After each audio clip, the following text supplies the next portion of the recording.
Hey, I hope your day was decent, or at least not too rough.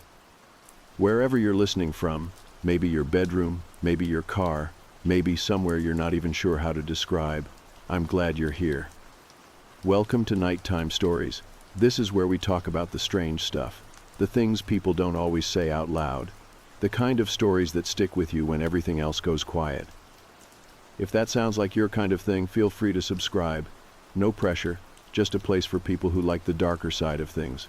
Now relax, and let's get into tonight's first story. The cottage is old, nestled in the rolling hills of rural Devon, far enough from the nearest village that the silence can be both a comfort and a kind of pressure. When I first moved here, it felt like a dream come true, a chance to live away from the noise, to breathe in fresh country air and find some peace. I knew the house had a history, but I thought it was empty except for me. The previous owners left years ago, and I haven't seen another soul around except for the occasional farmer driving past on the lane. The cottage creaks and settles in the way old houses do. You get used to the sounds of the wind in the eaves and the wood expanding and contracting. But there's one noise that I can't explain, one sound that has been following me since I moved in. It's footsteps. Not just any footsteps, but a very specific pattern. I hear them pacing upstairs, 3 steps forward, 1 step back, then repeat over and over. I'm always on the ground floor when it happens, lying in bed, trying to sleep. The stairs lead right above my head, so the sounds are loud and clear, echoing down through the floorboards. It's like someone is up there, walking back and forth with a rhythm, a deliberate pace. The pattern is consistent, as if someone is practicing a dance or pacing nervously, but I've never found anyone else in the house. At first, I thought it might be a wild animal nesting in the attic or rafters. The countryside is full of foxes, badgers, and owls that sometimes find shelter in old buildings like this. But the footsteps are too precise and regular for an animal. No animal walks 3 steps forward and 1 back in perfect sequence. Besides, I never heard scratching or other typical animal sounds. I started keeping a log noting the nights when the footsteps happened. It was almost every night, usually late around midnight, but sometimes earlier or later. The rhythm never changed. 3 steps forward, 1 back, repeated in an endless loop. The sound would last for about 5 to 10 minutes before fading away, leaving the house silent again. Sometimes when the footsteps stopped, I thought I heard a faint giggle, soft and childlike, barely audible but unmistakable. One night I set up my phone to record the sounds. I placed it on the bedside table, facing the ceiling where the stairs creak above. I stayed awake, listening intently.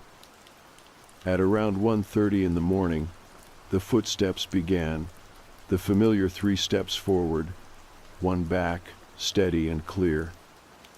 Then, just as the steps slowed and stopped, there was a soft giggle, light and airy, like a child hiding in the shadows. The recording shook me. I listened over and over, trying to convince myself it was just my imagination. But that giggle was real as the footsteps echoing through the old beams. I shared the clip with a friend who lives nearby, and even she got goosebumps listening to it. She asked if I was sure I was alone, if maybe someone else was living here or had been secretly sneaking around. But I knew the house better than anyone. There was no one else. The doors were locked, the windows secured. I'm certain I'm the only person here. I began searching the cottage thoroughly, trying to find any sign of another presence. I checked the attic, the crawl spaces, and the hidden corners beneath the floorboards. Everything was empty, just dust and old furniture. No footprints, no discarded belongings, nothing to suggest someone else had been here. It was as if the footsteps belonged to a ghost or some lingering memory etched into the house itself. The thought unsettled me but also fascinated me. What if the footsteps were a replay of something long gone, a spirit trapped in time, endlessly pacing in a loop of memory? The giggle felt like a connection, a hint of personality behind the sounds. It wasn't frightening exactly, but it was deeply strange, like living with a secret companion whose presence I could neither see nor touch. Sometimes when I'm lying awake listening, I try to imagine who it might have been.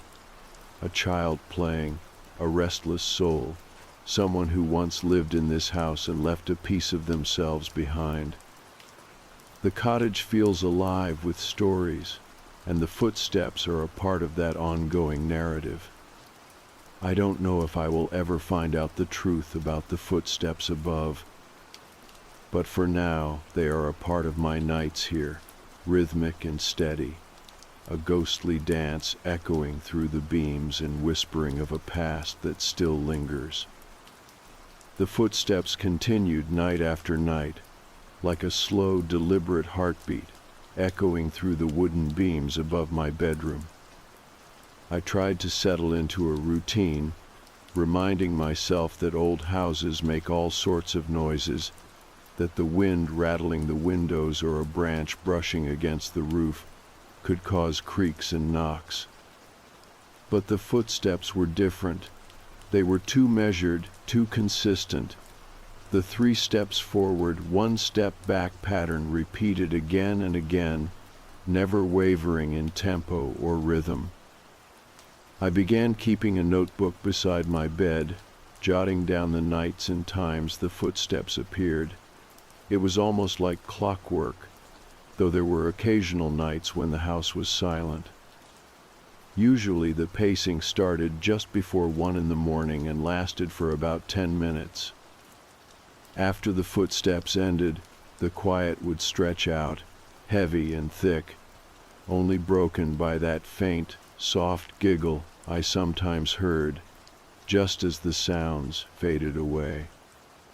That giggle was the part that unsettled me the most. It wasn't a childish, playful laugh, but something lighter, almost wistful, like the sound of someone remembering something joyful, yet unreachable. It lingered in the air, barely there, but unmistakably human. It made me wonder if the footsteps belonged to a person who had once lived here, someone who was repeating a memory, trapped in a loop of the past. One afternoon, I decided to investigate the upstairs rooms more thoroughly. The cottage has a narrow staircase leading to a landing and 2 small bedrooms. Both rooms were empty when I moved in, one converted into a storage space with dusty boxes and old furniture covered in sheets. I carefully explored every inch, hoping to find some clue, maybe an old diary, a photograph, anything that might hint at who had lived here before me. In the attic, I found nothing but cobwebs and a few broken trinkets left behind long ago. No footprints, no signs of recent activity. Still, the feeling of presence was stronger there. Standing beneath the low rafters, I could almost hear the faint echo of footsteps above, pressing into the wooden floorboards. I also spoke with some neighbors, people who had lived in the area for years. They remembered the previous tenants, an elderly couple who had moved out some time ago, followed by a brief vacancy before I arrived. The couple was known locally but had no children, and no one mentioned any unusual happenings at the time. It was as if the footsteps and giggles were something older, something the neighbors had never noticed or were reluctant to speak about. Determined to get more answers, I visited the local library and archive to research the history of the cottage. The building had been here since the late 1800s, part of a cluster of small homes built for workers in the nearby mills. Over the years, many families had lived here, some for only a few years, others for decades. I found old census records, newspapers, and even photographs of the neighborhood from different eras. One record stood out, a young girl named Annie who had lived in the cottage in the early 1900s. She was described as lively and playful, often seen running through the garden and up and down the stairs. The story said she had died tragically at a young age after a sudden illness, leaving her parents devastated. Some older residents in the village remembered tales passed down about Annie, about her laughter still heard echoing in the house on quiet nights. The thought of Annie's spirit replaying footsteps and giggles sent a chill through me. It seemed to fit, the rhythmic pacing like a child running back and forth, the light giggle like a whisper from the past. Maybe the cottage held her memory so strongly that it was imprinted on the very floorboards. I began leaving small things in the upstairs rooms, toys and a few drawings I made, hoping to offer some comfort or acknowledgement. Sometimes I would find the toys slightly moved or the drawings turned over. It felt like a silent conversation, a way for Annie's presence to reach out without fear. At night, I talked softly to the footsteps and the giggle, telling the spirit I saw her and that she was welcome to stay as long as she liked. The pacing became less frequent, but no less distinct. I began to think of the footsteps as a kind of lullaby, a rhythm that connected me to the history and life of the house. Despite the eerie nature of the experience, living with the footsteps above became part of the cottage's charm. It was a reminder that the walls hold stories, that the past lingers in places we least expect. Annie's presence was a thread tying me to a long chain of lives lived in this old home. Still, I remain cautious. I never go upstairs alone at night, and I always make sure to leave a light on. The footsteps are a comfort, but also a mystery, a reminder that some stories are only partially told. I don't know what Annie wants, or if she will ever rest fully, but for now, the rhythmic dance of steps above is a presence that I have come to accept, a ghostly heartbeat of the house that keeps me company in the quiet of the night. The footsteps continued to echo above me every night. It was like clockwork, the 3 steps forward, 1 step back, the pause, then repeat.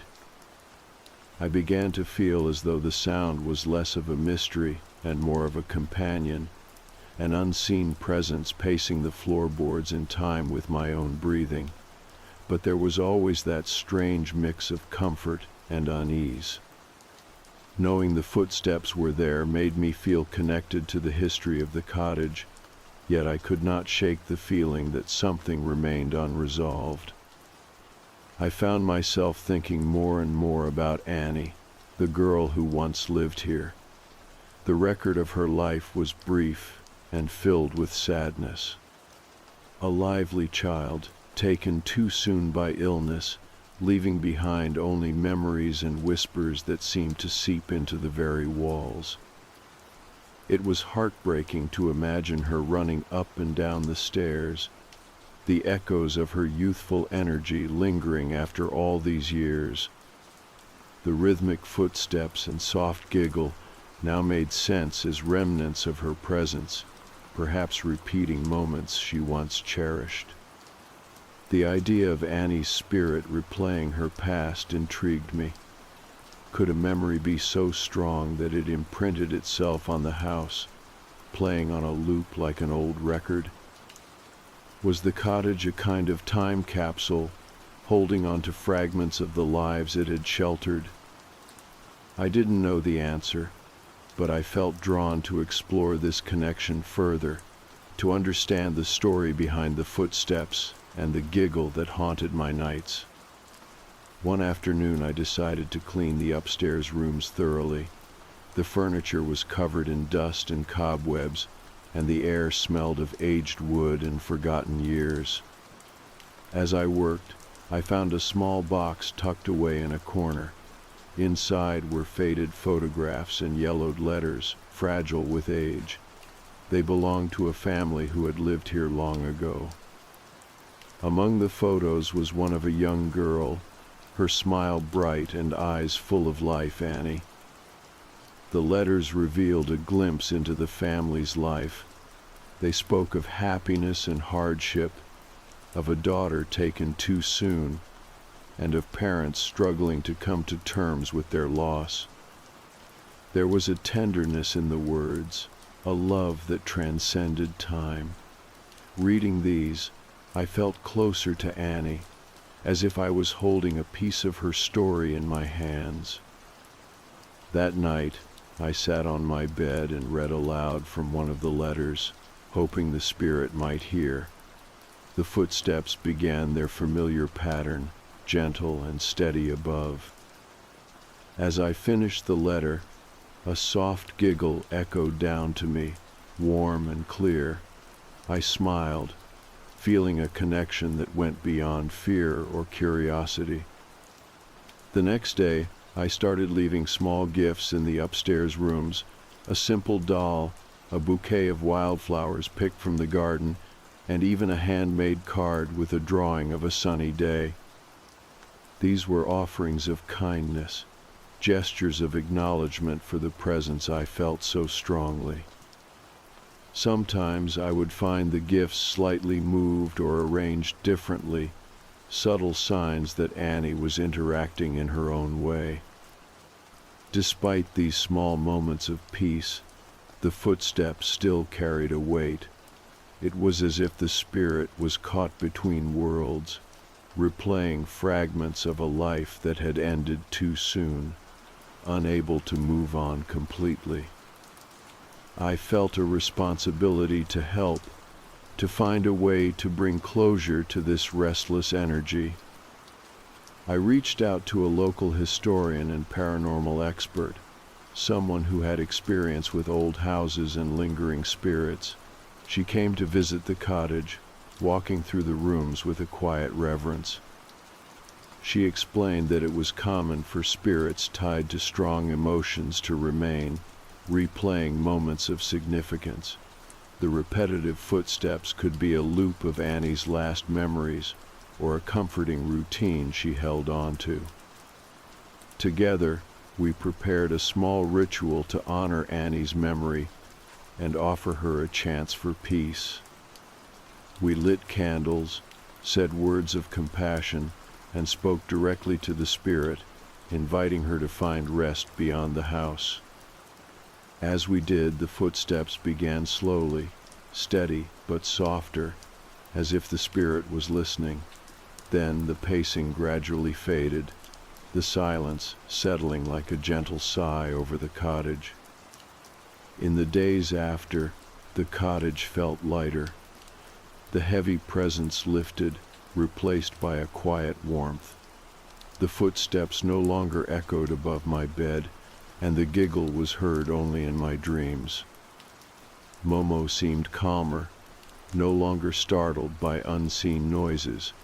The house felt whole again, as if a chapter had closed. Living here now feels different.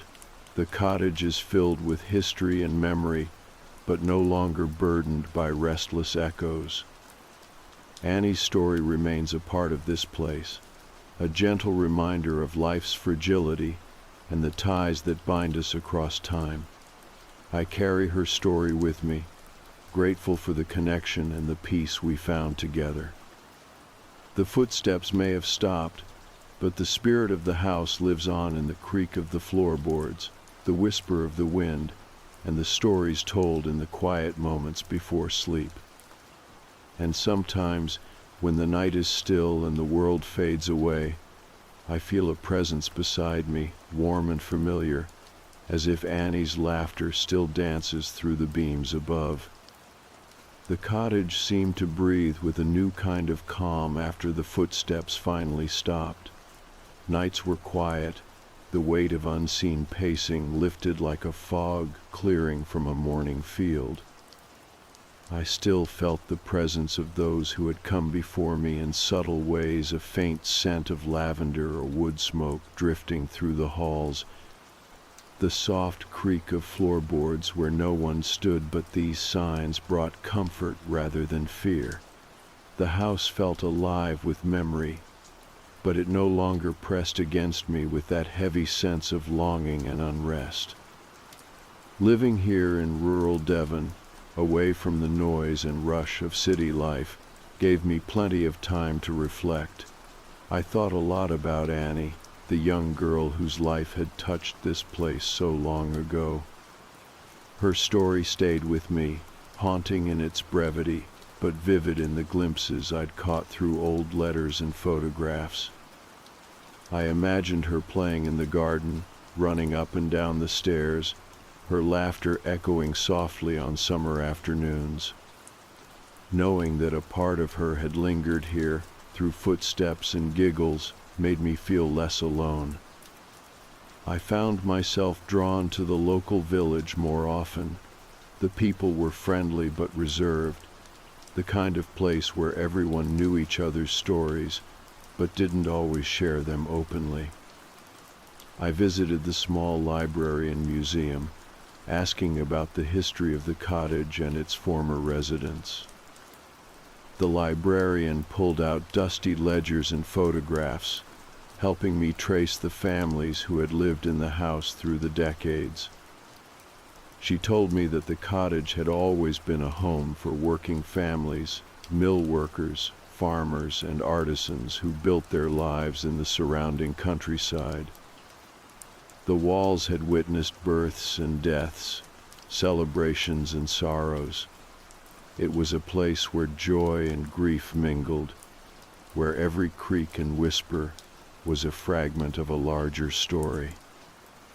I felt honored to be a part of that ongoing history.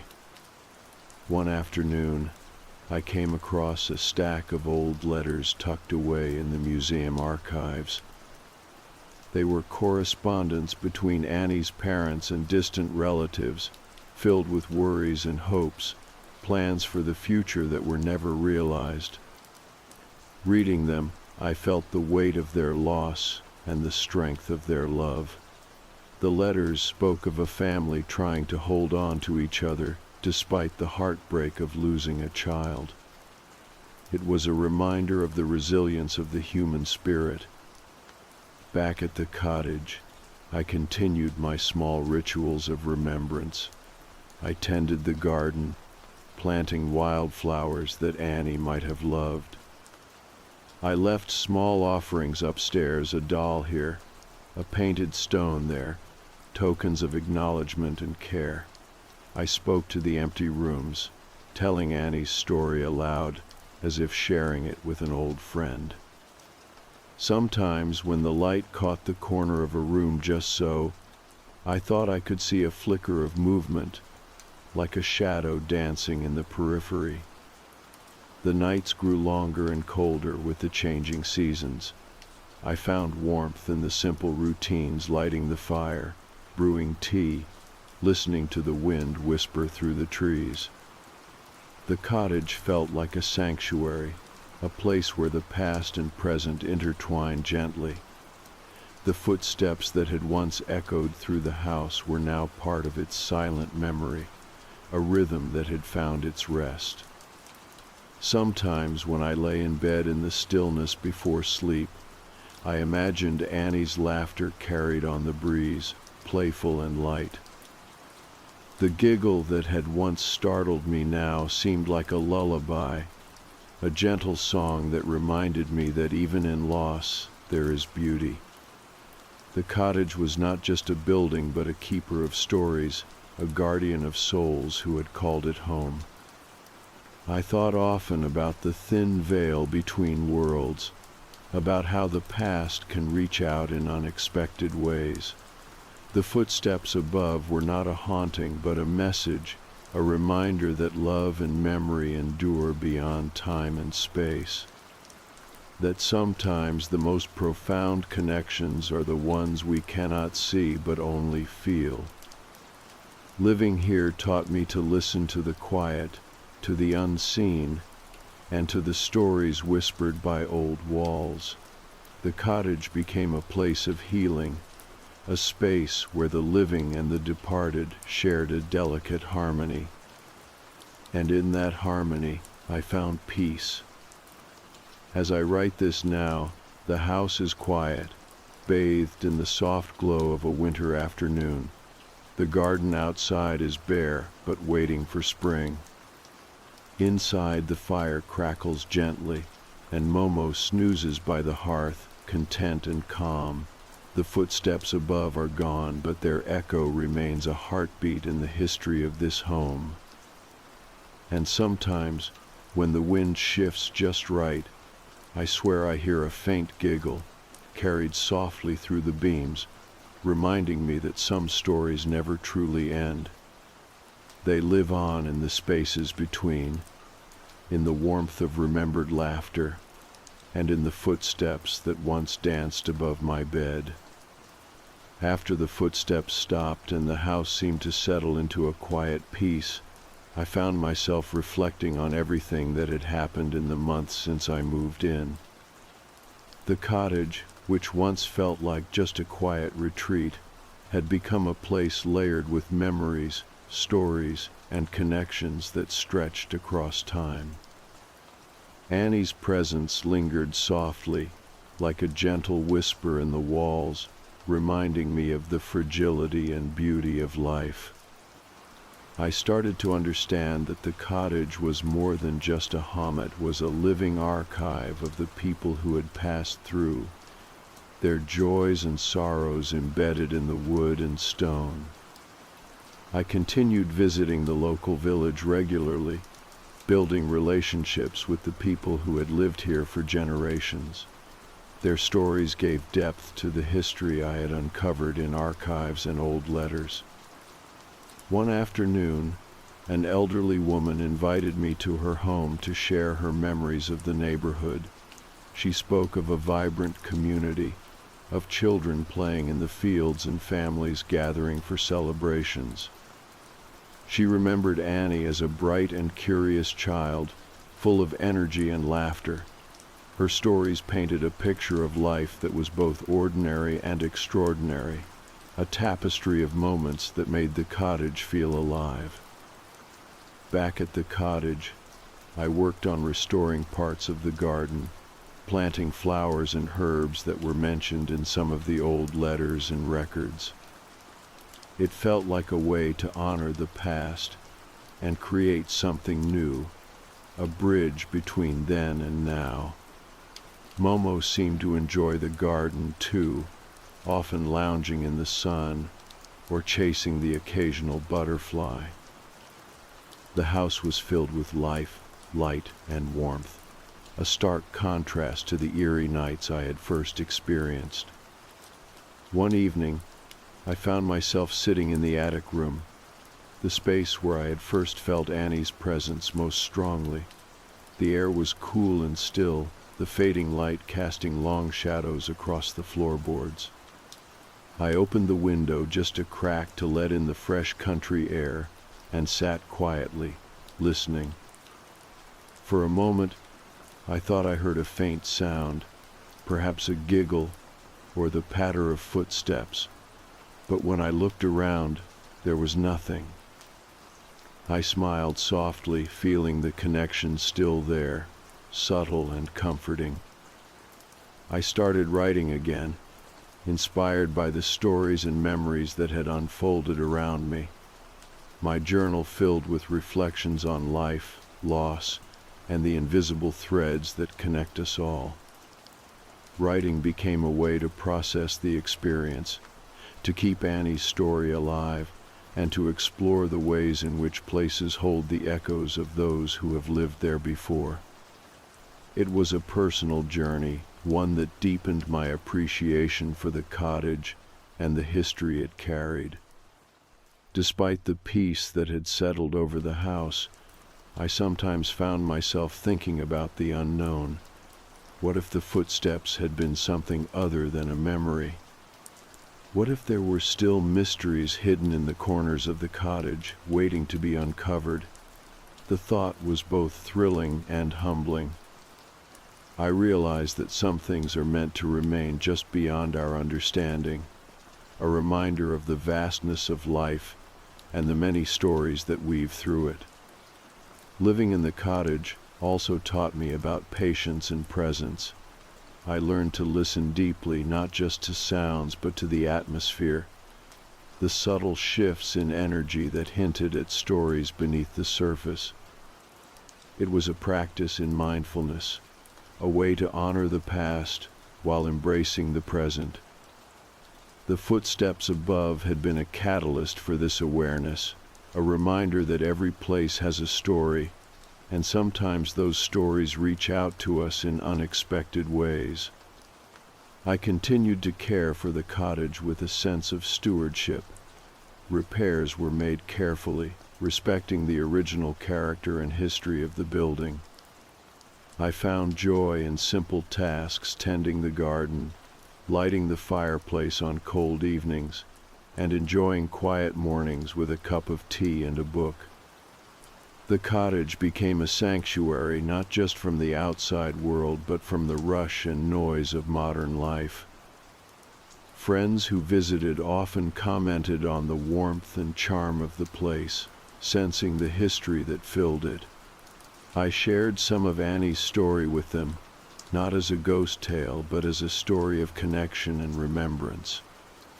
It became a way to bring others into the circle of memory, to remind us all of the lives that shape the places we call home.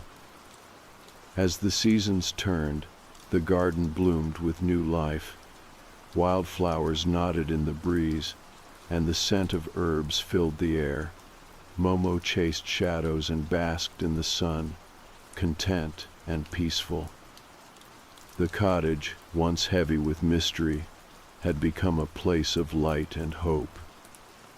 One night, as I lay in bed listening to the quiet, I thought I heard that soft giggle again.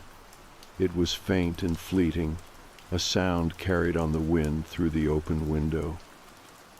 I smiled and whispered a quiet thank you, feeling the presence of Annie nearby, not as a ghost or a haunting, but as a gentle spirit woven into the fabric of the cottage and the life I had built here.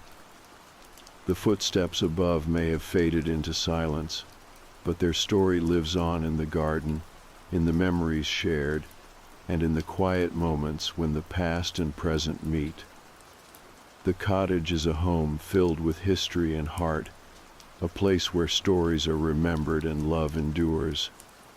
And in that enduring presence, I found my own peace. The final months living in the cottage unfolded with a quiet grace that I had not expected when I first arrived. The footsteps that once echoed with eerie precision above my bed had ceased, replaced by a stillness that felt profound rather than empty. The presence that had shared my nights seemed to have moved on or found the peace it had long sought. And yet, the cottage remained alive with memory, a place where past and present intertwined like the gentle tendrils of ivy climbing the old stone walls. I found a deep sense of belonging here, one that went beyond the physical shelter of the house.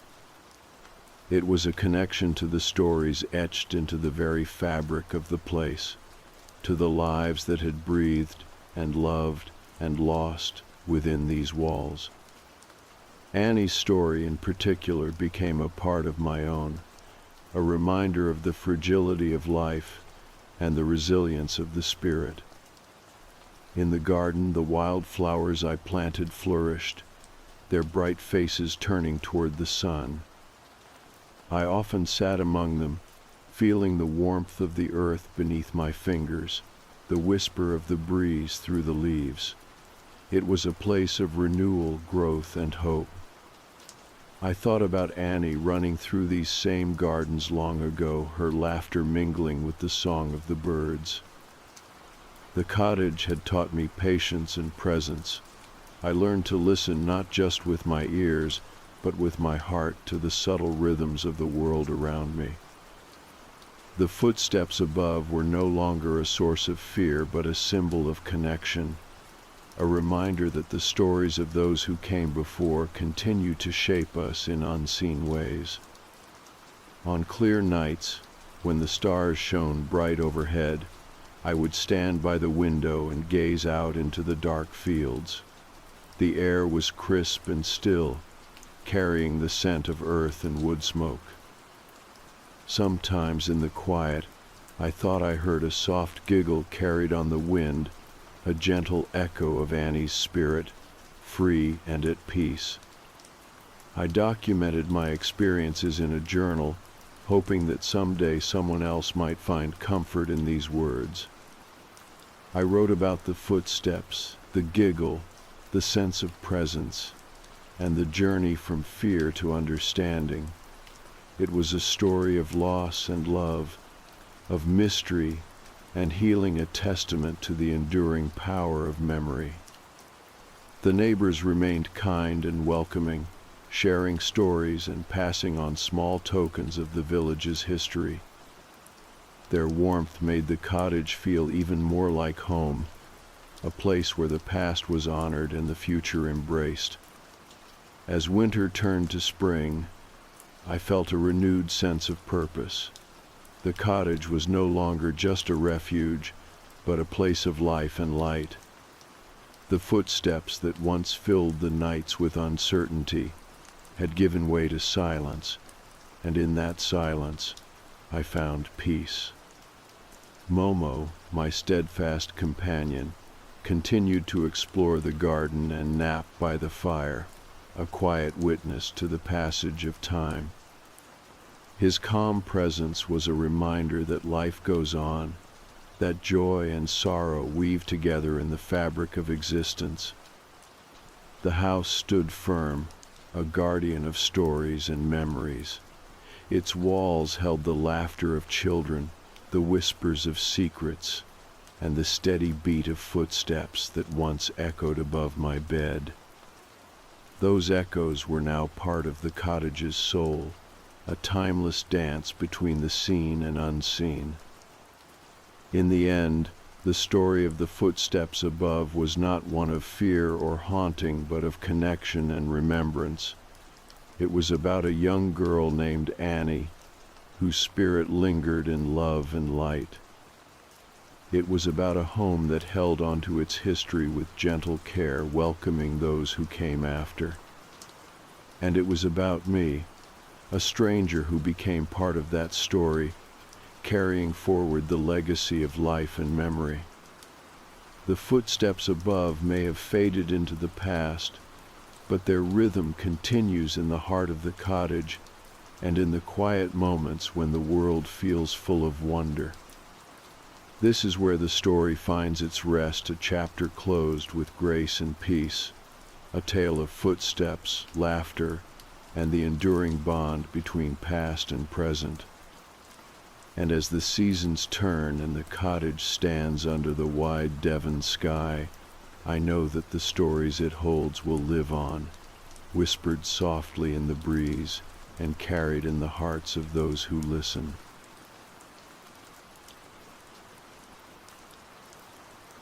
When my son first started talking about his new friend Mick, I thought it was cute. He had just turned 4, and I figured it was normal for kids his age to invent imaginary playmates. It started with small things, like him setting out an extra chair at the table or talking to an empty corner of the room. Nothing unusual, really, just a phase, I told myself. The first time I heard the name, I was folding laundry in his room. He was playing on the carpet, mumbling under his breath. I asked who he was talking to, and he said, as if it was the most normal thing in the world. "Mick." I laughed and asked what Mick looked like. He just shrugged and said, "He has no face." I did not think much of it at the time. Kids have strange imaginations. They see shapes in the shadows, hear voices in the wind.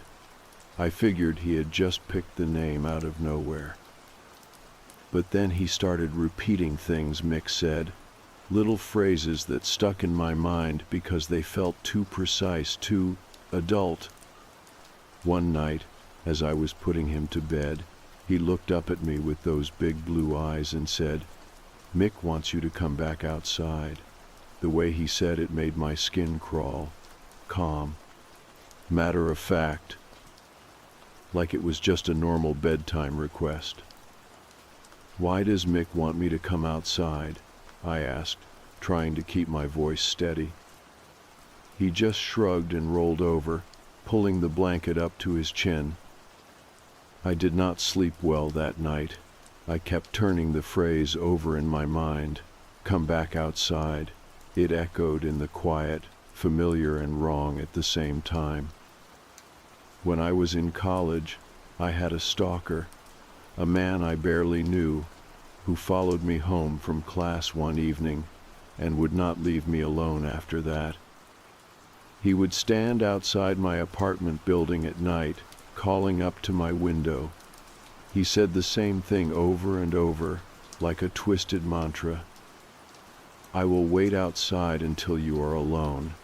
He said it so many times that I started to hear it in my sleep. I never told anyone exactly what he said back then. I moved cities, changed my phone number, even my last name after I got married. I thought I had left it all behind. But now, decades later, my son was saying those same words. I tried to brush it off. Maybe I was just reading too much into it.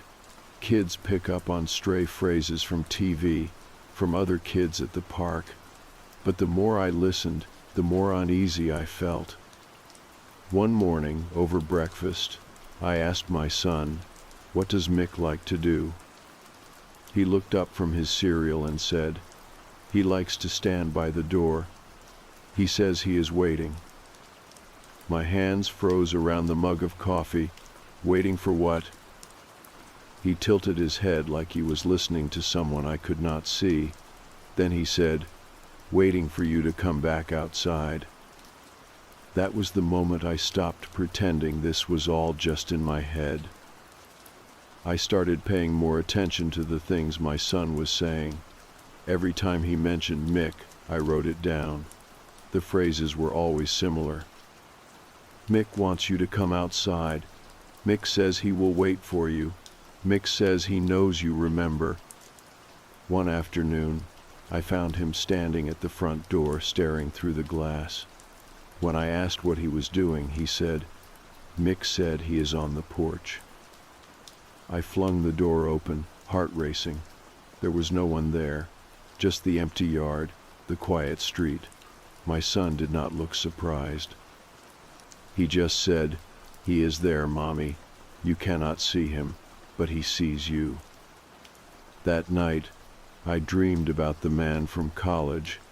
I woke up sweating, my breath catching in my throat.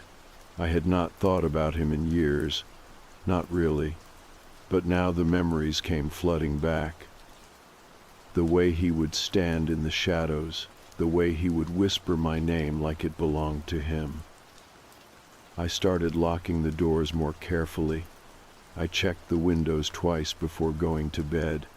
My husband noticed, but did not press me about it. I told him I was just being cautious. He did not know about the man from college. I had never told him. One evening, my son was playing in the living room while I cooked dinner. I heard him talking quietly, like he was having a conversation. I peeked around the corner and saw him sitting cross-legged, facing the window. "What are you talking about, honey?" I asked.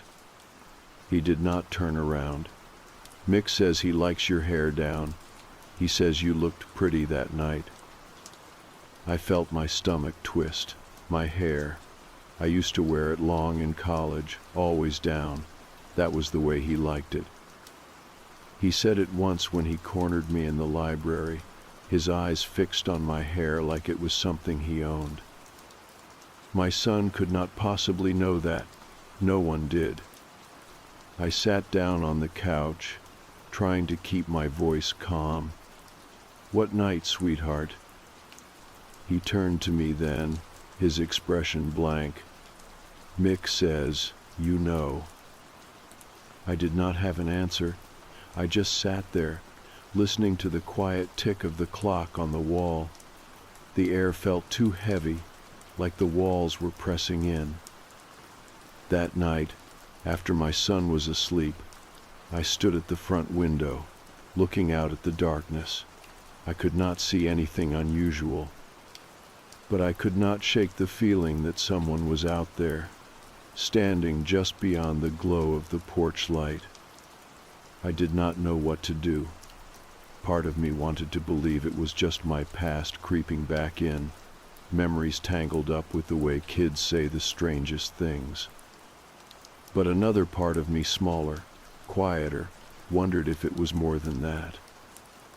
Was it possible for the past to find its way back like this, through a child's innocent words, or was it something else entirely, something I could not name? Either way, I knew one thing for sure. Mick was not just an imaginary friend. The next morning, I woke up feeling like my skin did not fit right. Everything felt off, like the world had shifted just a little while I slept. My son was already up, sitting cross-legged on the living room floor, talking to someone I could not see. His voice was low and calm, like he was telling a secret to a friend. I stood in the doorway and watched him for a moment, trying to decide what to say. Finally, I asked as casually as I could, "What are you and Mick talking about today, sweetheart?" He turned to look at me, his expression serious in a way that made my stomach tighten. "Mick says he likes the way you always look out the window at night." I felt my breath catch. I had never told my son about that. About how sometimes when I could not sleep, I would stand at the window and stare into the dark, hoping to see nothing and afraid of what I might see. I forced a smile. "Did Mick say anything else?" "He says he is cold," my son said simply. "He says he wants to come inside." I swallowed hard and walked into the kitchen. I needed coffee, something warm and real to hold on to. As I poured my cup, I tried to remind myself that kids say strange things. They pick up bits of conversation, things they hear on the television or in passing, but that phrase, the way he had said it, felt like something else. I spent the rest of the morning trying to keep busy, cleaning and folding laundry, but every time I passed by the living room, I caught my son still talking to that empty space. I could almost imagine Mick standing there, patient and silent, waiting for me to pay attention. By lunchtime, I felt raw and frayed. I sat my son down at the table and asked him gently, "Honey, can you tell me more about Mick? What does he look like?" He blinked at me, thoughtful. He has no face, but he smiles when you are not looking. A shiver ran up my spine. "What do you mean when I am not looking?" My son shrugged. "He says you know." I did not know how to respond to that, so I just sat there, holding his small hand in mine, and tried not to show how shaken I was. That afternoon, I found myself thinking back to college, to those months when I lived in fear of the man who would not go away. I had almost convinced myself it had not been as bad as I remembered, that maybe I had overreacted, but now, hearing those same words again, I felt all of it rush back like it was yesterday. I decided to call my best friend from college, someone who had been there when it all happened. She answered on the second ring, her voice warm and familiar. "Hey," I said, trying to sound casual. "Do you remember, back then, with him?" She was quiet for a moment. "Of course I do. Why are you bringing it up now?" I hesitated, then told her everything. About Mick, about what my son had been saying. Her silence on the other end felt heavy. "That is really strange," she said finally. "But it is probably just a coincidence. Kids have vivid imaginations." "Yeah," I said, though I did not believe it. "Probably." After I hung up, I sat on the couch and tried to collect my thoughts. I kept coming back to the same feeling, that this was not just some random childhood game, that somehow, in some way I could not explain, the past was leaking back into my life. That evening, as I was getting my son ready for bed, I noticed he had a small scratch on his arm. It was fresh, a thin red line that had not been there that morning. "Honey, how did you get this?" I asked, touching it gently. He looked at it, then at me. "Mick did it. He wanted me to know he is real." I felt a surge of anger and fear all at once. I wanted to scream, to demand answers from something I could not see. Instead, I hugged my son tightly and whispered, "No one is allowed to hurt you, okay? Not even Mick." He just nodded, his small body warm and solid in my arms. That night, I locked every door and window twice. I slept with the light on, the soft yellow glow doing nothing to chase away the shadows in my mind. Every sound made me jump. Every creak of the house felt like a footstep. Around 2 in the morning, I woke up and felt sure someone was standing in the hallway. I held my breath, straining to listen, but there was nothing. Just the soft hum of the refrigerator, the distant whir of the heat kicking on. I lay there for hours, staring at the ceiling, waiting for morning. When the sun finally rose, I felt no relief, just exhaustion. I decided to do something I had been avoiding for years. I went into the attic. It was dusty and cold, the air stale and heavy.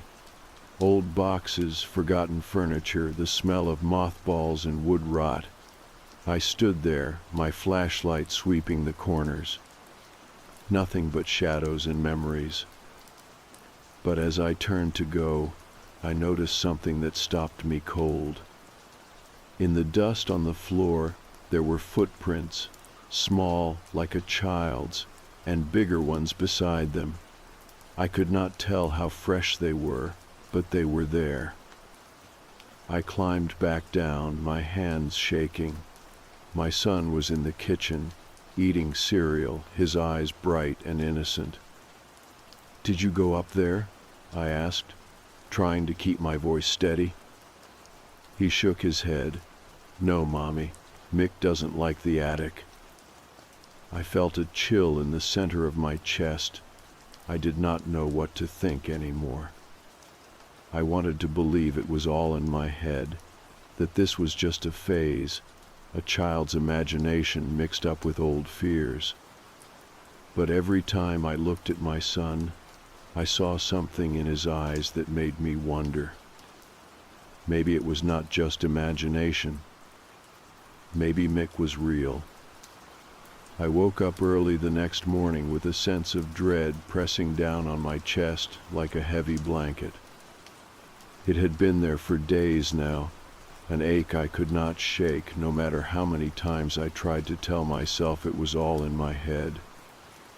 The house was quiet, the kind of quiet that felt like it was holding its breath, and I almost wanted to leave it all behind for the day. Just go for a drive, take my son to the park, pretend everything was normal, but I knew I could not keep pretending. Not anymore. I found my son sitting at the kitchen table, his small hands cupped around a mug of warm milk.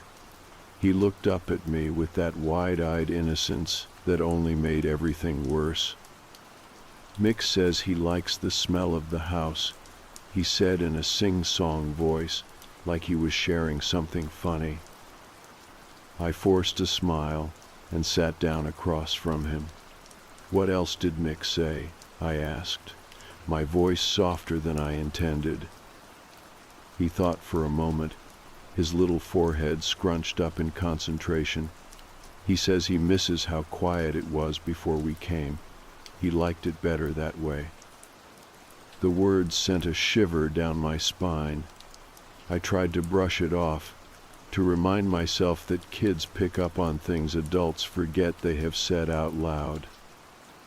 But that phrase, "he liked it better that way," sounded too much like something an adult would say, something an adult would feel. I decided to keep my son home from preschool that day.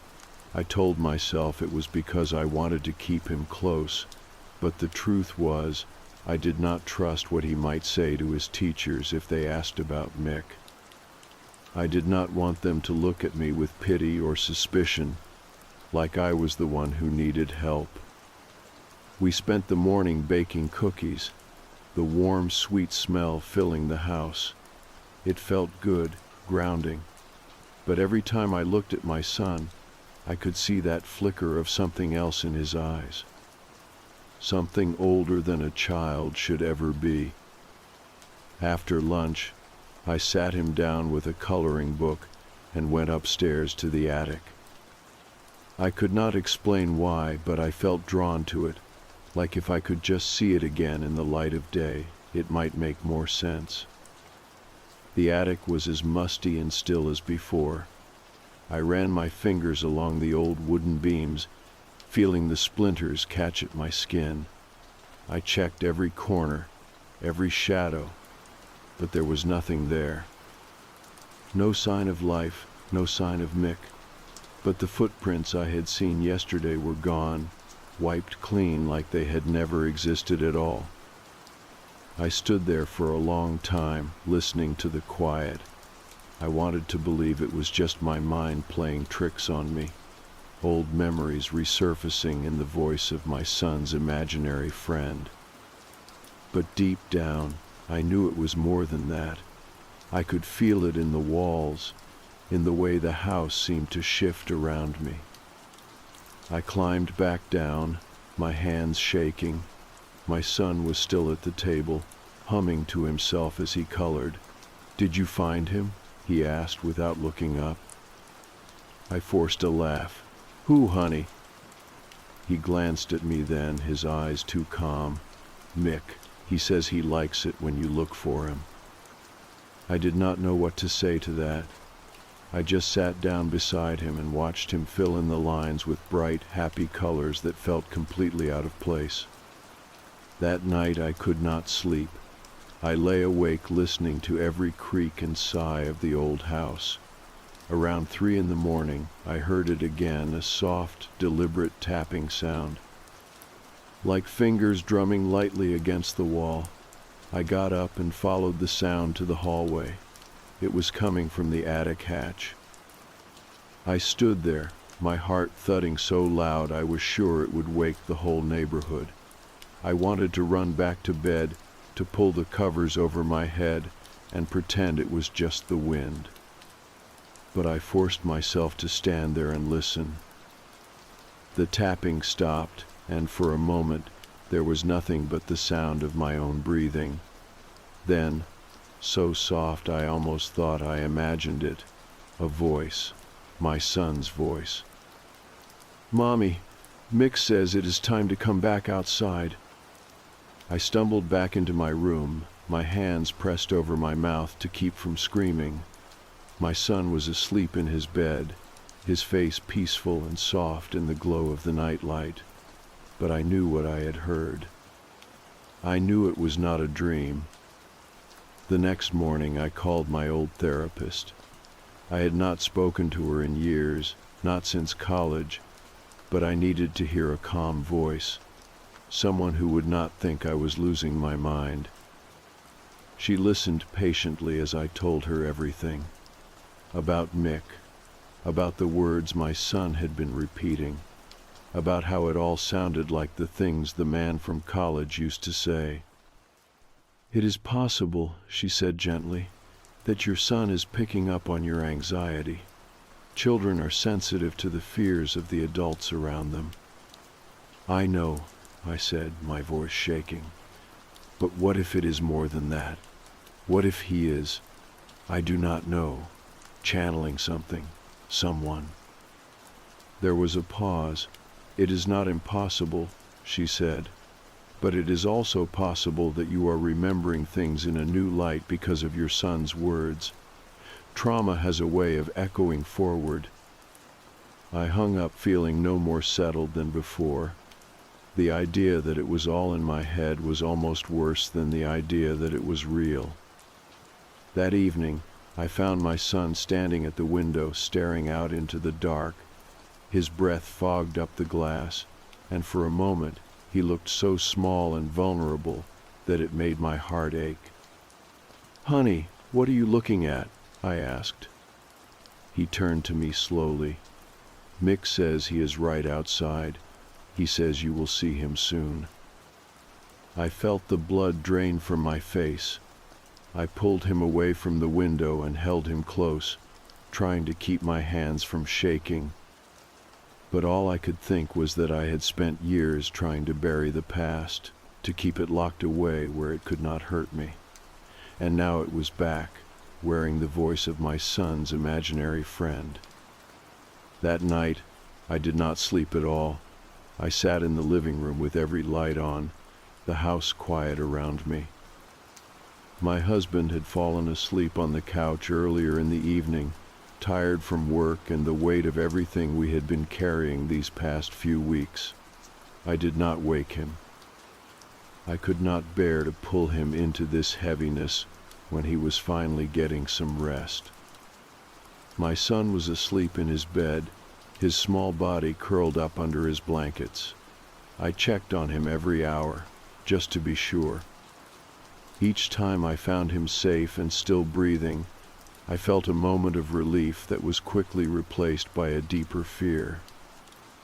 I did not know how to protect him from something I could not see, something I could not even be sure was real. I made a pot of coffee and sat at the table, staring at the dark window. My reflection looked back at me, pale and drawn. I thought about all the times in college I had sat just like this, too afraid to sleep, too afraid to trust the silence. Back then, I would tell myself it was all in my head, that I was just being paranoid.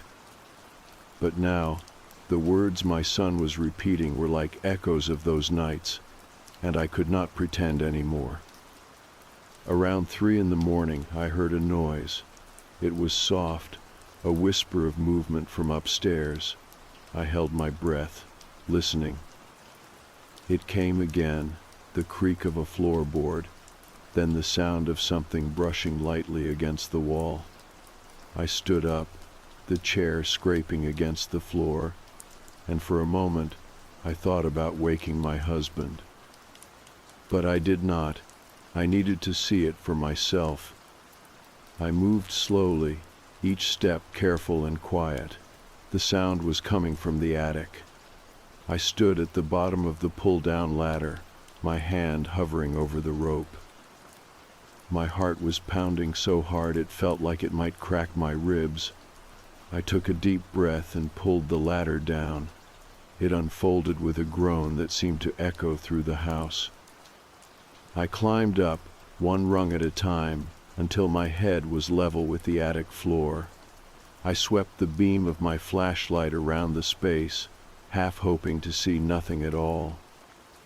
The attic was empty, the air cold and stale, but in the corner, where the dust was thickest, I saw something that made my skin prickle. There were two sets of footprints in the dust, one small like a child's and one larger, the size of a grown man's. They led from the attic window to the far wall and back again, over and over, as if someone had been pacing there for a long time. I swallowed hard and climbed the rest of the way up. I walked carefully, the floorboards creaking under my feet. The footprints were fresh.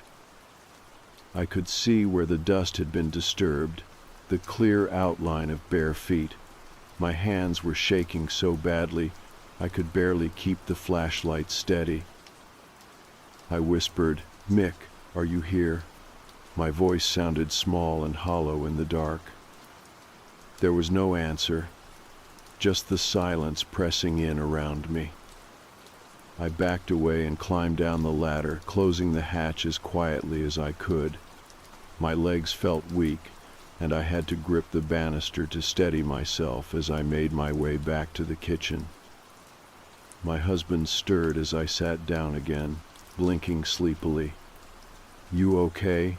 he asked, his voice rough with sleep. I forced a smile. "Yeah, just couldn't sleep." He reached over and squeezed my hand. "We'll figure this out. Maybe we should have someone come and bless the house again." I nodded, though I did not know if that would help. Part of me wondered if this was not something that could be cleansed away, if it was tied to me, to the past I had tried so hard to leave behind. The next morning my son seemed quiet. He ate his breakfast in silence, his eyes downcast. I tried to act normal, to keep things calm, but inside I was a mess of questions and fear. After breakfast, I took him to the park.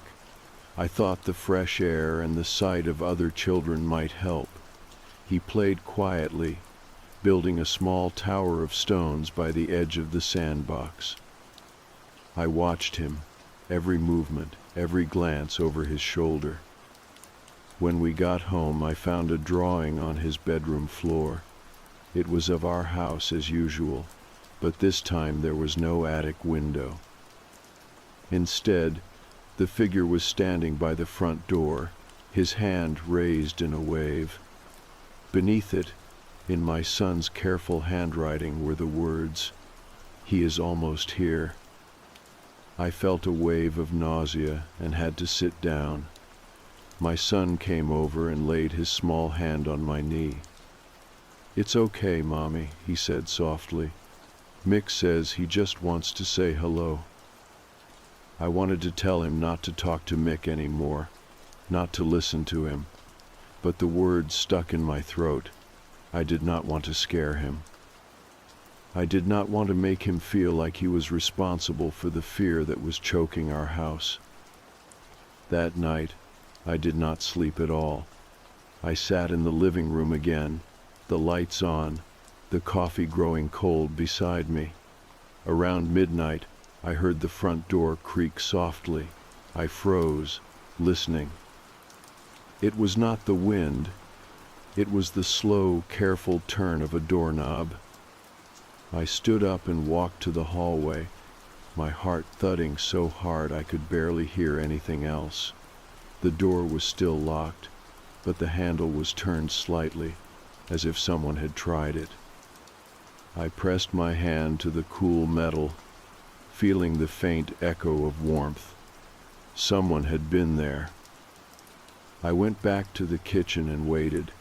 I did not know what I was waiting for, but I knew I would not sleep again until I had an answer. The next morning, I woke up feeling like I had not rested at all. My head was heavy, my eyes sore. My husband had left early for work, the house already quiet and still when I got out of bed. I walked through the rooms like I was trying to catch something in the corner of my vision, something that was always just a step ahead of me. My son was sitting at the kitchen table, coloring in his sketchbook. He looked up and gave me a small smile, like he could sense that I needed it. "Good morning, Mommy," he said in that gentle voice of his. "Good morning, honey," I said, my voice soft and careful. "What are you drawing today?"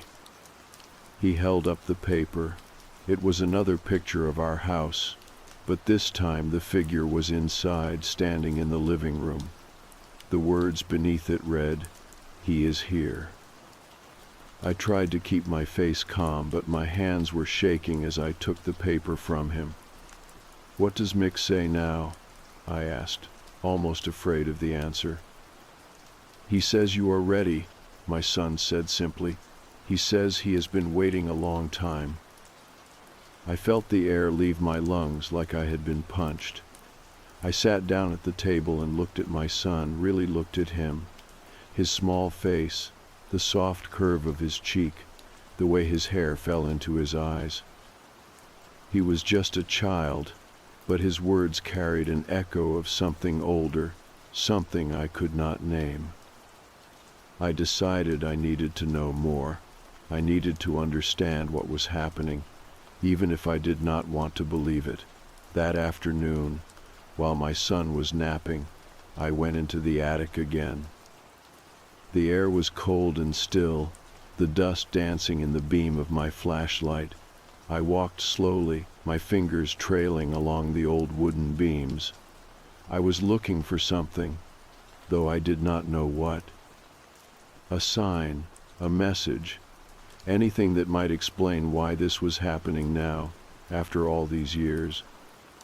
In the far corner, I found a small wooden box I had never noticed before. It was old and worn, the hinges rusted. My hands were trembling as I lifted the lid. Inside was a bundle of letters, tied with a piece of fraying twine. The paper was yellowed with age, the handwriting elegant and precise. I picked up the top letter and unfolded it carefully. The words were not mine, but they were familiar. "I will wait outside until you are alone." I felt my breath catch in my throat, the same words the man from college had whispered to me all those years ago, the same words my son had been saying in the voice of his imaginary friend. I read through the letters one by one. They were all addressed to someone named Margaret. Each one spoke of waiting, of watching, of knowing her better than anyone else. The words were obsessive, twisted in a way that made my skin crawl. I sat there for a long time. The letters spread out around me like a map of the past. The man who had written them was gone. He had to be. But the words had survived. And somehow they had found their way into my son's mouth. I put the letters back in the box and carried it down to the living room. My son was awake now, sitting quietly with his crayons. He looked up as I came in. "Honey," I said gently, "where did Mick come from?" He thought for a moment, his little brow furrowing. "He says he has always been here, before me, before you." The way he said it, so calm and certain, sent a chill down my spine. That night, after I put my son to bed, I sat down with the box of letters and read them again. I wanted to understand. I needed to understand. The man who had written them had been consumed by his obsession. He had made his own little world out of those words, a place where he could keep her forever. And now, it felt like that world was trying to pull me in. I did not sleep. I sat in the dark, listening to the house breathe around me. At some point in the night I heard footsteps in the hallway, slow, deliberate. I held my breath, waiting. The steps stopped outside my door. I got up and opened the door, but the hallway was empty. My son's room was dark and still, the soft glow of his nightlight spilling into the hall. I walked in and watched him sleep, his small hands curled under his chin. I whispered, "Mick, if you are real, leave my son alone. Leave us alone." There was no answer, just the quiet hum of the house. The next morning I called Father Andrew again. I told him everything, every detail. He listened without interrupting, his voice calm and steady. When I finished, he said, "I think it is time we blessed the house again, and this time we will focus on breaking any attachments that might be feeding this." He arrived later that afternoon, his face serious as he walked through the rooms. My son watched from the couch, his eyes wide and solemn. Father Andrew sprinkled holy water, recited prayers, and paused at every window and doorway. When he reached the attic, he looked at me and said, "This is where it started, isn't it?" I nodded. My hands were cold, and I could feel my heart pounding in my chest. He climbed the ladder slowly, his words soft but firm. I stood at the bottom, listening to the murmured prayers and the creak of the old wood. The air seemed to shift, the temperature dropping like a winter wind had found its way inside. When he came back down, he looked tired but relieved. "It is done," he said, "but you must stay strong. Do not let fear give it power." I nodded, though I did not know if I could promise that. The fear was a part of me now, woven into every breath I took. That night the house was quiet. My son slept peacefully, no more whispers in the dark. I sat by the window and watched the street, the glow of the lampposts, soft and reassuring. But even in the silence I could feel it, a weight in the air, like a breath held just behind me. The days after Father Andrew blessed the house felt different, lighter, like someone had opened the windows and let fresh air in after a long winter. I tried to focus on that feeling, to hold on to the idea that maybe this was really over. My son seemed happier too. He laughed more, played without those long pauses that had started to make me wonder if he was listening to something I could not hear. For a few days, I allowed myself to believe that the blessing had worked. I cleaned the attic, wiped away the last of the dust, and put the old box of letters back where I found them. Part of me wanted to burn them, to watch the words that had haunted me for so long turn to ash, but I could not. It felt wrong to erase them, even if they scared me, like they were a piece of the story I needed to remember. One evening, my son came to me as I was washing dishes. He tugged at the edge of my sweater and said, "Mommy, Mick is gone now." I dried my hands and knelt down in front of him. "Are you sure, sweetheart?" He nodded, his eyes clear and calm in a way I had not seen for weeks. He said goodbye. He said you are safe. Those words should have been a relief. They should have lifted the weight I had been carrying. But instead, they left me feeling hollow, like something important had ended, and I did not know what to do with the space it left behind. That night, I tucked my son into bed and stayed with him until he fell asleep. His breathing was soft and even, and I watched the gentle rise and fall of his chest. When I finally stood to leave, he stirred and mumbled, "He liked you, Mommy. That's why he waited so long." I did not ask what that meant. I did not want to know. The next morning, I woke up feeling like I had stepped out of a long, fevered dream. The house was quiet, but not the heavy, smothering quiet of before, just peaceful. My husband kissed me on the forehead before he left for work, and I watched him walk down the driveway, the morning light making everything look softer, safer. I spent the day with my son, playing in the backyard and baking cookies. It felt like we were finding our way back to something normal, like the fear had been a storm that had finally passed. But even in that calm, there was a part of me that could not forget. At night, I still found myself standing at the window, staring out into the dark. I told myself I was just being cautious.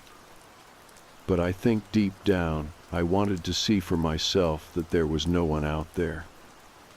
The dreams came less often after that. When they did, they were softer, more like memories than nightmares. I dreamed of the man from college, of the way he had watched me, of the way he had whispered those words. But in the dreams, he was always just out of reach, like a shadow that could not step fully into the light. One night, as I was drifting off to sleep, I heard a voice in the dark. It was so soft I almost thought I imagined it. "Thank you for not forgetting me," it said. I lay there, frozen, my eyes wide open, but there was nothing there.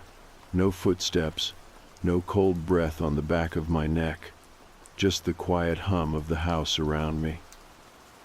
I think that was when I understood that Mick, or whatever he was, had always been a part of me. A piece of fear I had never let go of, a memory that had found its way into the small spaces of my life. My son had given it a name, a face, but it had always been mine. In the weeks that followed, I did everything I could to fill the house with laughter and warmth. I invited friends over, filled the rooms with the smell of baking bread and fresh flowers.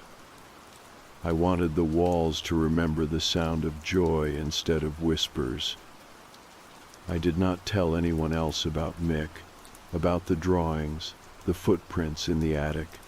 It felt like something that belonged to the past now, something I could leave behind.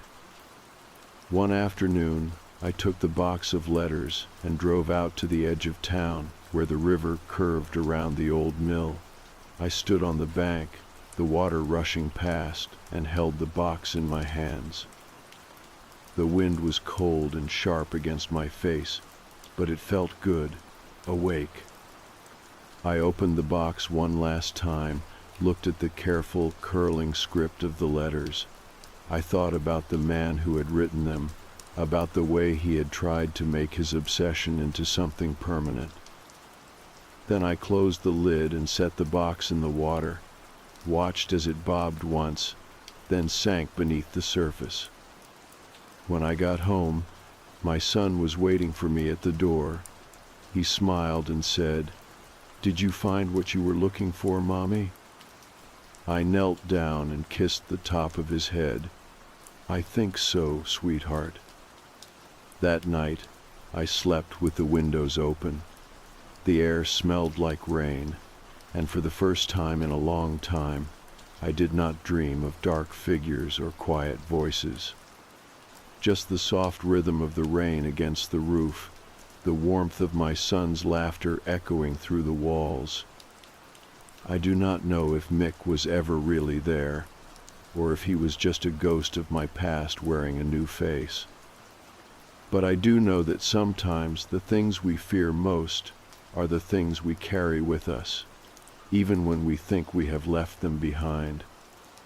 And maybe that is all right. Maybe the point is not to make them disappear, but to learn how to live with them, to let them be part of the story without letting them write the ending.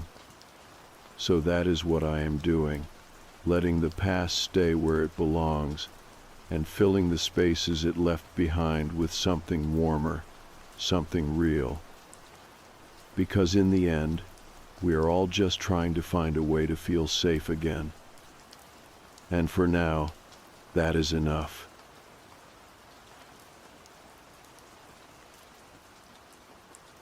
This is going to sound ridiculous, but I need to write it down. I haven't told anyone yet, not really, not properly. A few comments here and there, but nothing specific. I think part of me was hoping it would just stop on its own, but it hasn't. And now I'm at the point where I'm more scared of staying quiet than I am of someone calling me mad. So yeah, here it is. Every morning for the past 2 weeks, I've been waking up to handprints on the inside of my bedroom window. Not the outside, the inside. At first I didn't think much of it. I figured it was just condensation. You know how it is, weather gets cold, air inside gets warm, glass fogs up. Maybe I touched it without thinking. Maybe I rolled over in my sleep and left a smear. It happens, especially in old flats like mine where the insulation's not great and the windows sweat a bit overnight. So the first time I noticed it, I wiped it clean with my sleeve and forgot about it. Then it happened again and again. Always the same thing, faint handprints, greasy looking, not wet, not sticky, just smudges that picked up the light in a way you wouldn't notice unless you were looking right at them. Sometimes it was just one hand, sometimes two, but always low on the glass, like someone crouching, and always facing in. That's what started to get to me. They weren't pressed from the inside out. They were facing me, like someone had been looking in. That would be one thing if it were on the outside, maybe a drunk kid passing by, a curious neighbor's kid, something normal, but these weren't outside. They were behind the glass, where only I should be. I tested it more than once, cleaned the window completely, watched the condensation build, waited to see if anything appeared on its own. Nothing. Clean, normal. Then I'd wake up the next morning and there they were again. Same prints, same shape, same position. I tried not to spiral. I told myself maybe I was doing it in my sleep. Maybe I was pacing, reaching for the glass, trying to check outside without remembering. That theory held up for a while until I noticed something else. The handprints were too small. Not child size, but smaller than mine. The fingers were narrower. The palms were shorter. I held my own hand up to the marks, and the difference was obvious. So now I was really paying attention.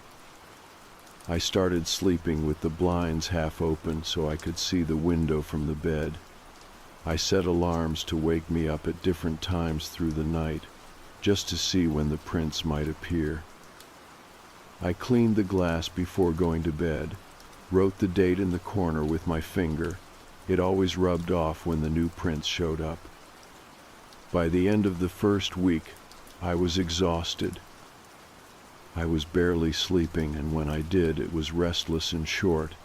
I kept jerking awake, thinking I'd heard something, a knock, a breath, a shuffle, just outside the door. But there was never anything there. The next step seemed obvious. I bought one of those cheap, motion-activated lights, the kind you stick to a window or wall, and it flashes when something moves in front of it. I placed it just outside, facing the window directly. The theory was simple. If anything moved past the glass, the light would trigger. I'd wake up, maybe catch something. The first night I used it, nothing happened. Second night, same thing. No flash, no noise. Just more fingerprints when I opened the blinds in the morning. That was when I stopped feeling like I was imagining it, because I was actively watching now. I was documenting things, taking pictures even. I had time stamps. It wasn't just in my head anymore. The light wasn't catching anything, but something was still getting through. So last night, I stayed awake. No alarms, no half-asleep guessing. I made coffee. I set myself up with a blanket on the end of the bed, faced the window, left the blinds open all the way. It was raining slightly, just that light mist that floats under streetlights. It made the glass look foggy, blurred the edges of everything outside. Nothing happened for hours. I scrolled, I read, I checked the light, still working. I could see the tiny sensor flash when I waved at it. 3 o'clock, then 3:30, then 4. And then at 4:06 I saw it. Not a person, not a shape, just the prints. They started to appear right in front of me. First one hand, then the other. Pale marks, slowly pressing against the inside of the window. Not all at once, it was like they were being laid there finger by finger, like someone was leaning in gently, letting each part of their hand settle softly into the glass. I froze. There was nothing in the room. No movement, no breeze, no reflection I could see. Just the prints forming slowly in the mist. And then, very quietly, right next to me, I heard a whisper. Close enough that I felt the air shift. It said, "You see me now." That's when I got up. Not fast. Just moved backward, still watching the window, still not seeing anything but the prints. I didn't turn around. I didn't want to. I slept with the light on after that. Well, I lay down with the light on. I don't think I actually slept. The next morning felt unreal. I stood by the window for what must have been 20 minutes, just staring at the marks. I had watched them appear. I knew no one had touched the glass. I had not moved from the bed. I had seen them form, slowly, in real time. But now, in daylight, it was like the moment had never happened. They were faint, fainter than usual maybe. Still that greasy sort of smudge, like someone had been pressing the flat of their hand into the fogged glass and dragging downward. One hand slightly lower than the other, not smeared, just placed, deliberate. And the whisper, that voice, I hadn't dreamed it. I hadn't fallen asleep, not even for a second. I remembered exactly how it had sounded. Close, too close. Not loud, but not distant either. It was like the words had slid right up next to my ear before disappearing into the room behind me. You see me now. I didn't know what to do with that. I did what I always do when I don't know how to feel. I cleaned, took out the glass cleaner, wiped every inch of the window until there wasn't a single trace left, washed the cloth afterward, dried the sill, checked the frame. Nothing unusual, no cracks, no drafts, just clean glass and that deep, nagging sense that something was going to come back. By noon I was convincing myself I had hallucinated it. Lack of sleep, maybe. The kind of thing your brain does when you're overtired and jittery. Except that didn't explain the prints. I hadn't touched the window. I had been watching it the entire time. My hands had stayed in my lap. I kept the blinds shut for most of the day. I didn't want to look out. I didn't want to risk seeing something looking in. I also didn't want my neighbors to see me staring at nothing. Eventually, I went out to the shop just to get some air. Brought back coffee, milk, snacks I didn't need, anything to feel normal again. Being outside helped for a little bit. I almost forgot how tightly wound I had been. The street looked like any other day. People coming and going, rain clinging to rooftops, a faint smell of petrol in the air. Familiar, unremarkable. That night, I didn't stay up. I told myself I would, but around midnight I started to feel heavy, like the lack of sleep was finally catching up. I still left the blinds open, though. still set my phone to record. I didn't want to wake up again with no clue what had happened. I dreamed something strange. Not a nightmare exactly, just a repeating image. Hands, dozens of them, pressing gently against the glass, not pounding or scratching, just touching, the way someone might push against a surface to test if it would move. And in the background, fog, thick and yellow-gray, the kind that makes everything feel distant even when it's close. I woke up at 6. Sun was already up, light stretching through the blinds. I sat up slowly and looked at the window. New prints, same size, same shape. Except this time, there were more of them. 3 on one side, 2 on the other, staggered slightly, like someone had pressed their hands against the glass and then shifted positions. The marks were clearer too, more defined. I could almost see the outline of the fingers, the slight bend where the palm met the wrist. I checked the video on my phone. It had recorded the entire night. No gaps, no power cuts, and nothing happened on it. No movement, no prints forming. Just me lying there, tossing and turning a few times, the window behind me staying still. I watched it twice. Still nothing. But the prints were there in the morning.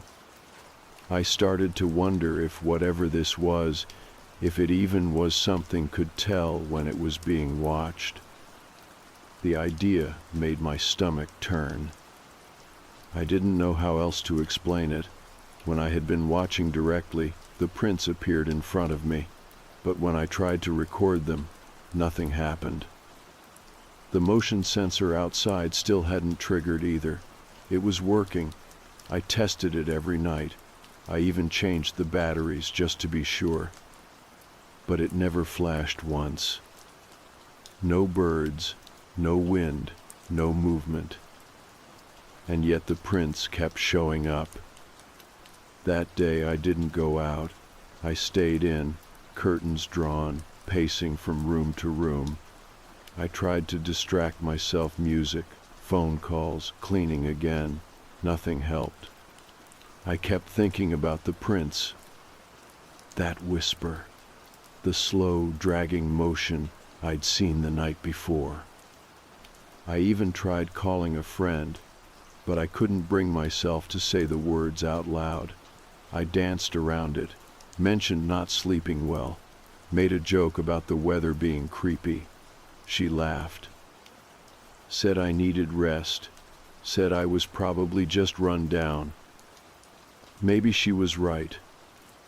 But that night, something else happened.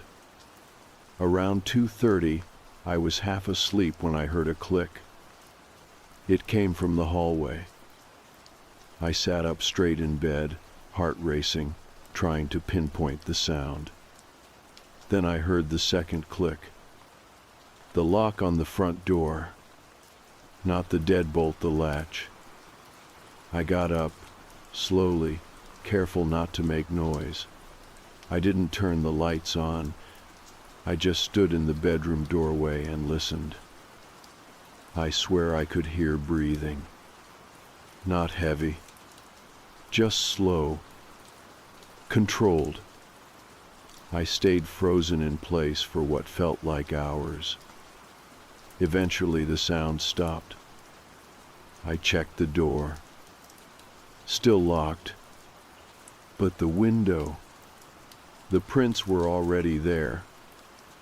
I didn't move for a long time. After I saw the prints that night, fresh ones, clearer than ever, even with the room still dim, I just stood there in the doorway staring at them. I hadn't turned on the light yet. I didn't want to. Somehow it felt like doing that would make it worse, like it would acknowledge something I wasn't ready to face. There was no question this time. I hadn't been dreaming. I hadn't imagined anything. The lock had clicked twice, the way it always does when someone comes in or out, but no one had.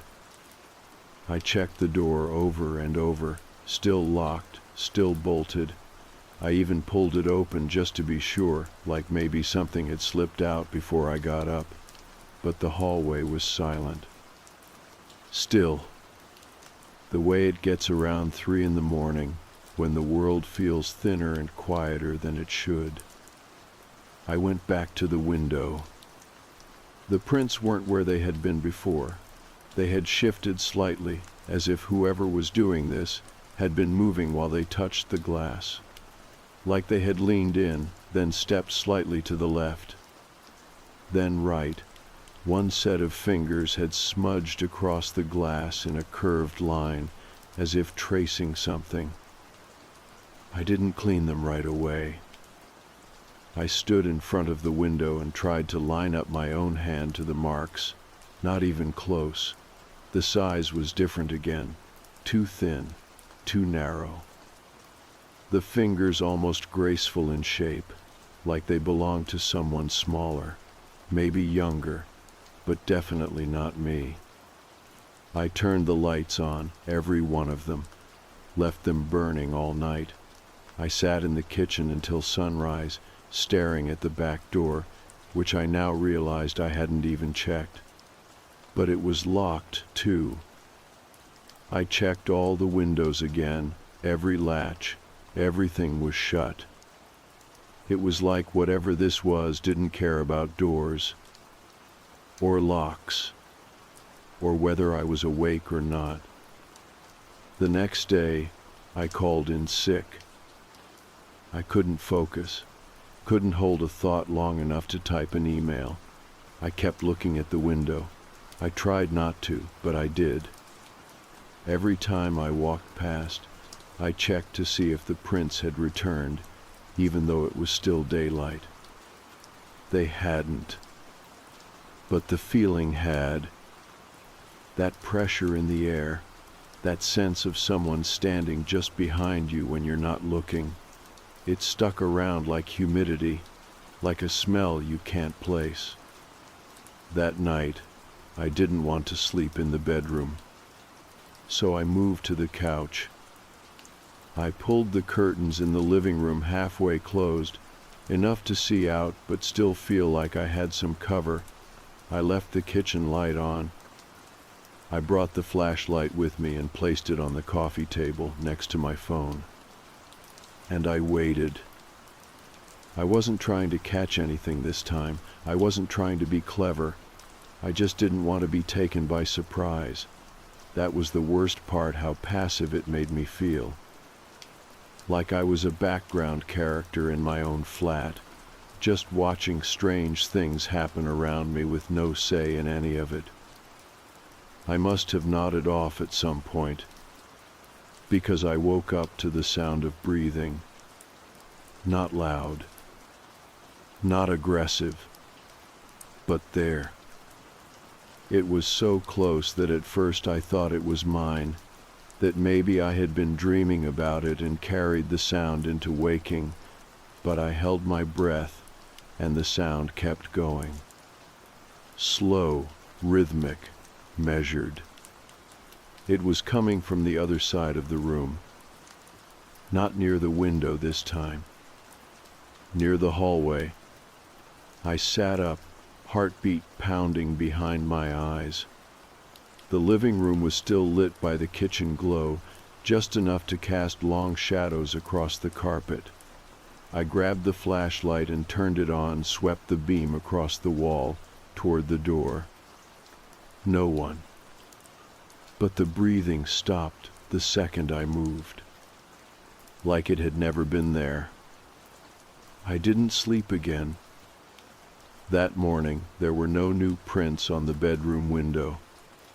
But there was one on the hallway mirror, high up, near the top right corner, almost too high for me to reach without stretching.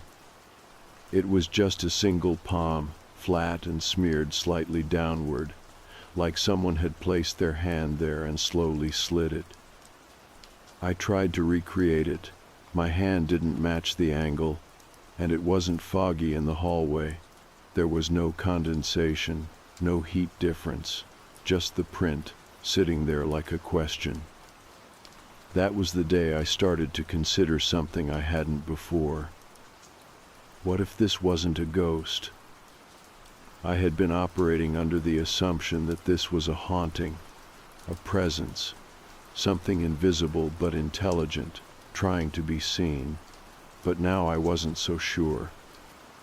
Because it felt closer than that. It felt like someone, not something. I started researching. Not supernatural stuff, not at first. I looked into break-ins, stalkers, anything that might explain what I was experiencing. I looked up cases where people had found out they were being watched without knowing it. I found a few, mostly horror stories on forums, probably made up, but a few stuck out.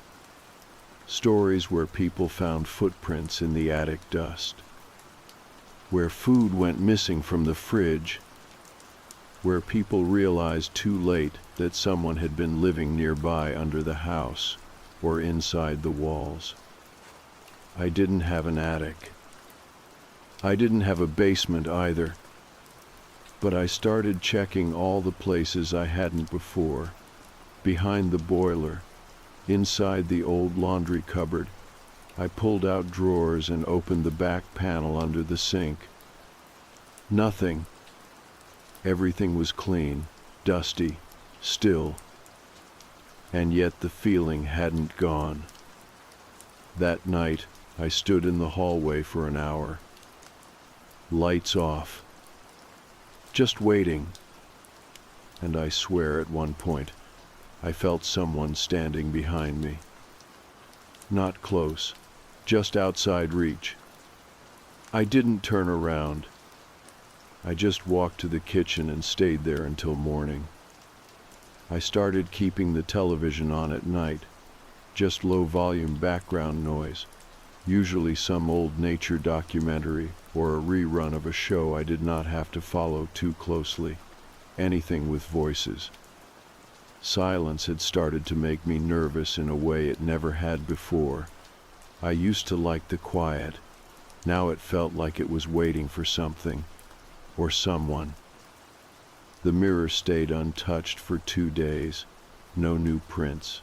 Nothing else moved or out of place. I actually started to think maybe whatever this was had passed through and left. I almost let myself believe it. But then the 5th night came.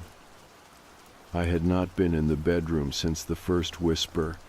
I was still sleeping on the couch, if you could even call it that. It was more like short bursts of half-sleep, eyes closed but ears still on full alert. That night, I heard something new. It started just after 3. A sound like cloth dragging across the floor. Not loud, but steady. Not scratching, just a soft shift. I sat up instantly, heart already pounding, and listened. It came again, this time from the kitchen. I stood and waited. My flashlight was still on the table. I picked it up and moved slowly across the room, bare feet trying not to creak the floorboards too much. I was halfway to the doorway when it stopped. No movement, no sound. I flicked the light on. The kitchen was empty, but one of the cabinet doors was open. Only slightly. It was the one under the sink, the one I had checked a few days ago, when I started thinking maybe someone had been hiding. I walked over, pulled it open fully, crouched down, and aimed the flashlight inside. Nothing. Same cleaning bottles, same folded cloths, same dust in the corners. But the door had definitely been closed earlier. I closed it again, slowly, firmly, listened, waited. The air felt thick, like it does before a thunderstorm.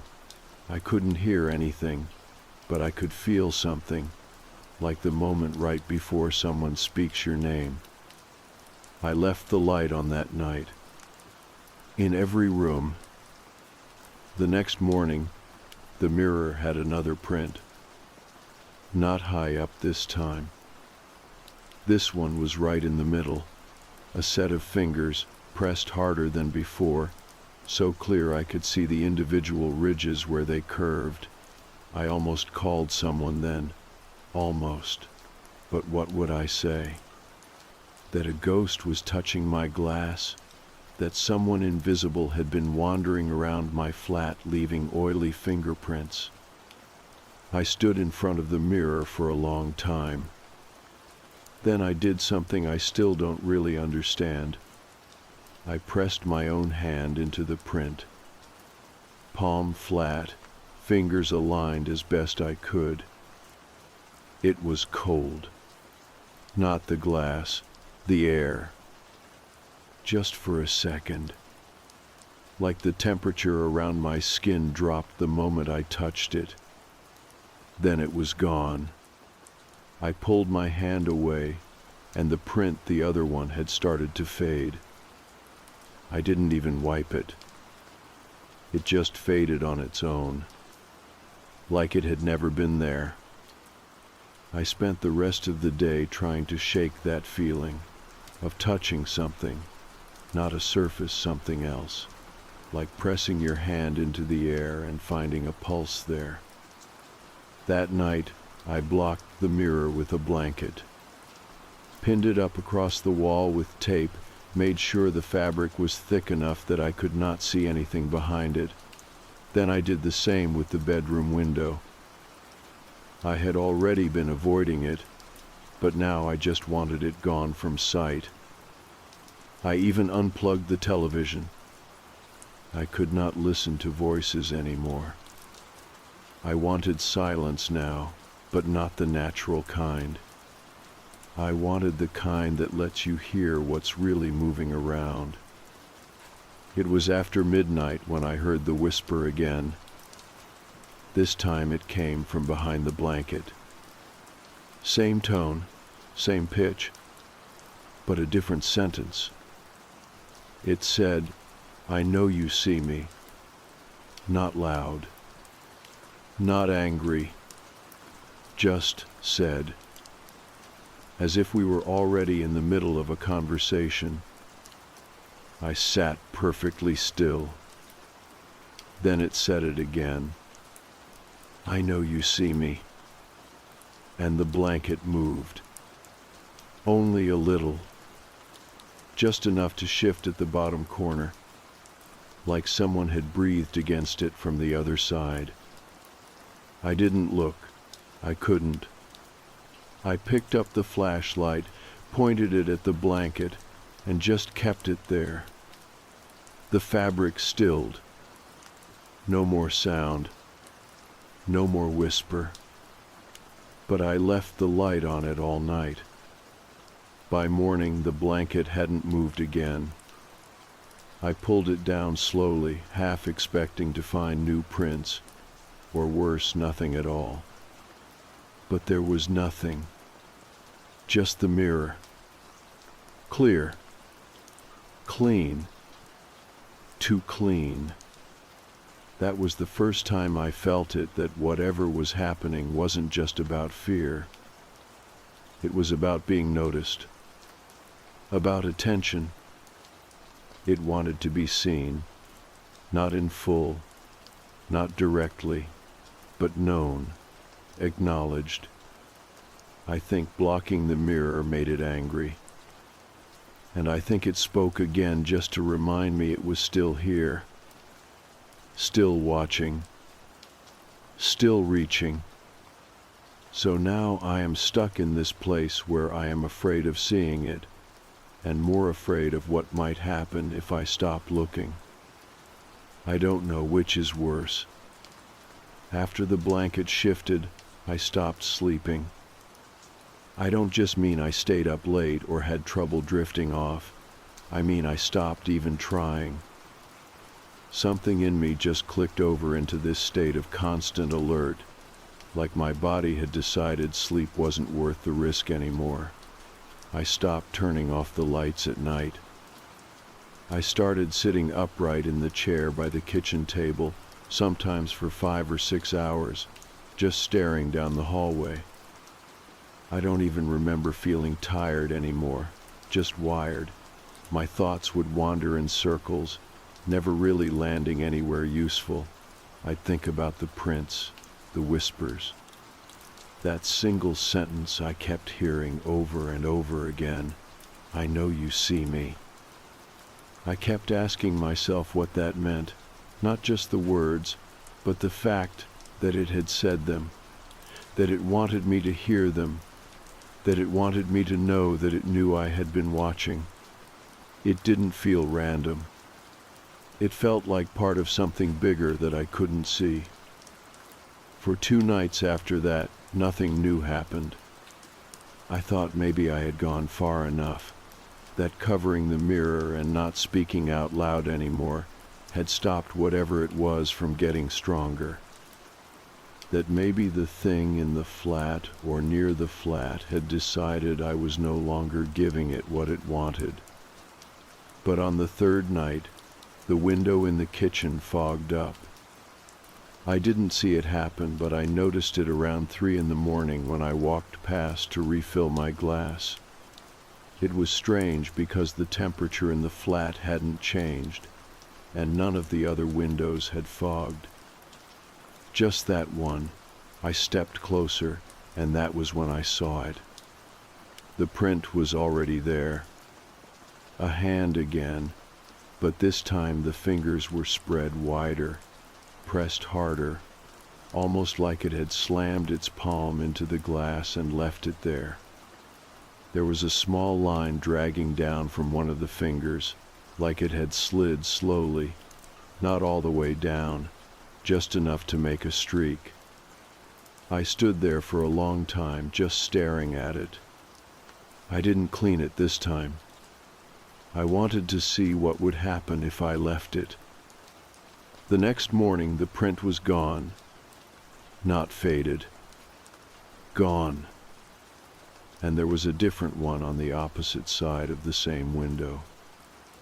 That one was smaller, 2 fingers side by side, the rest of the hand not visible. Like someone had stood outside watching and placed only 2 fingers on the glass as if to say, "I can still touch this too." The thing that got to me most wasn't the prints themselves. It was how intentional they had become. These weren't random smudges or marks from sleepwalking. They were messages, patterns. They were placed to be noticed. That night, I left my phone recording again. Audio only this time. I left it on the table facing the hallway. I didn't want to film anything. I didn't want to see movement. I just wanted to know if it made noise when I was asleep. I tried to rest for a few hours, curled up on the couch with the hallway light still on, blanket pulled halfway over my face. I didn't really sleep. I just drifted in and out. The next morning, I played the recording. It started with nothing. The usual creaks, the fridge, my own breathing. Then at exactly 3:13, I heard something new. First, the sound of 3 slow taps. They weren't sharp, just dull knocks, like someone pressing gently on wood. Then a whisper. It was not clear, not a word, just a sound, like a breath that almost turned into speech but did not finish. Then silence again. Then the taps returned, this time from closer, louder, but still soft, still careful. And then, finally, one more whisper, this one more distinct. It said, almost ready. That was it. The file ended with nothing else. Just that phrase, said so low, I had to turn the volume up to hear it properly. Almost ready. Ready for what? What was it waiting for? Was it me? Was it something I was supposed to do? I started writing everything down after that, not just in my head, not just for this post. I made a physical notebook with dates, times, what happened, what I heard, what I saw. It helped a little. It made it feel like I had some kind of control, like I could map out the pattern. But I could not find one. The only thing that was clear was this: it was getting closer. Not in distance, not exactly, but in intention. Everything was deliberate now, timed, chosen. The mirror, the windows, the kitchen, the whispers. It was not showing itself, but it wanted to be known. It wanted me to understand that it was here. The next night, I heard footsteps. Light ones, soft enough that I questioned it at first. I turned off the television and waited. They stopped, then started again. From the hallway, coming toward the living room. I stood up, heart thudding in my chest. I didn't move. I didn't breathe. They stopped just outside the doorway. I could not see anyone, but I could feel it. That same shift in the air, that same drop in temperature, the kind of pressure that makes your skin tighten and your throat close up. Then I heard the last sound I ever expected. Laughter. A single breath of laughter, not loud, not cruel, just amused. Then nothing. I sat down again and waited for morning. I stayed awake for 2 nights after that. Not in the way I had before, drifting in and out. I mean fully awake. Sitting on the floor with my back against the living room wall, lights on, blanket pulled up to my chin, flashlight in one hand and the other gripping a cold cup of tea that I never drank. Every little sound had weight to it. Every creak, every shift in the air, every faint brush of wind outside the window, all of it felt loaded. But nothing happened. No new prints. No whispers. No breathing. By the 3rd night, my body was giving up. I could feel it in the way my thoughts kept looping, the way my eyes burned even when I blinked, the dull ache in the back of my neck from sitting too still for too long. I knew I couldn't keep going like that. Whatever it was, ghost, hallucination, intruder, something worse, it wanted me to unravel, and it was working. So I did something that might sound strange, but at the time, it felt like the only option I had left. I talked to it. Out loud. It was nearly 4 in the morning. I was alone. The window was clear. The mirror was still covered. Nothing was moving. The flat was dead silent. And I just said, "I see you. I know you're here." And I waited. Nothing. So I kept going. "I don't know what you want, but I don't want this anymore." Still nothing. I started talking to it the way you might talk to something in a dream, not commanding it, not challenging it, just naming it, saying it out loud so it didn't feel so impossible. If you want to be seen, fine, you've been seen. The words felt ridiculous. I was half expecting to laugh, but I didn't, because the air had changed, again. It got heavier.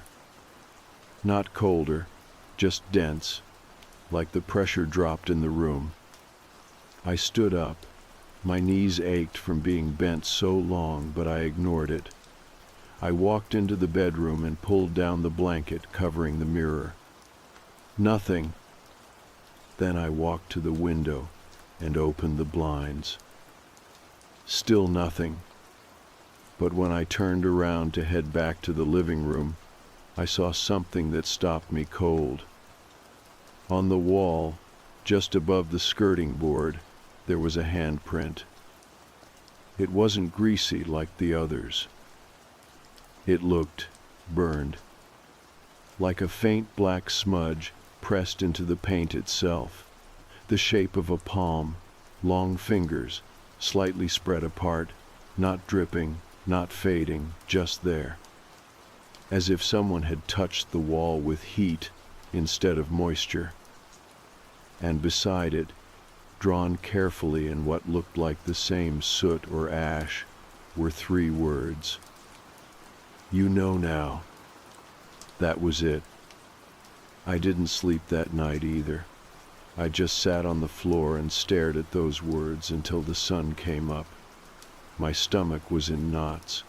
My thoughts kept circling back to what I had said, that I saw it, that I acknowledged it. Was that all it wanted? Was this about being witnessed? I washed the wall the next day. It didn't come off. I tried everything, soap, vinegar, scrubbed it with a rag until the paint started to peel, but that mark stayed. Not fresh, not wet, just part of the wall now. I ended up moving a piece of furniture in front of it, a low cabinet. It covers the print mostly. I still know it is there, but it makes it easier to walk past. That was 2 weeks ago. Since then, nothing. No more handprints. No breathing. No voices. The mirror is still uncovered. The window is open most nights now. I even turned off the motion light outside. It never helped anyway. And I do sleep now. Lightly, but enough. I still wake up early, still check every corner of the room, but nothing new has shown up. It's like it gave up. Or maybe it got what it came for. I've thought about telling someone, a proper conversation, not just hinting or dancing around it like I had before. But I don't think anyone would really understand what it felt like, not unless they had lived through it. And it wasn't loud or violent. It wasn't like the movies. It was quiet, close. Like something curling up next to you in the dark just to see if you notice. And I did notice. That part scares me the most. Not that it was here, but that I knew. Somewhere deep down, I think I always knew it had been building. From the first smudge on the glass, I felt it, that presence, watching, waiting, creeping in from the edges. It never needed to kick down the door. It just waited until I was tired enough to open it myself. And I don't know what it was. A ghost? A trick of the mind? Some weird presence looking for a place to land? I really don't know. But I think about those 3 words a lot. You know now. Not you saw me. Not I am here. Just that. You know now. And the truth is, I do. I know there are things that sit just outside of what we call real. Things that do not show up on video, that leave no trail, that move without footsteps and whisper without mouths. I know something can press its hand into your life without ever showing its face. So I keep living here. I keep the lights off more often now.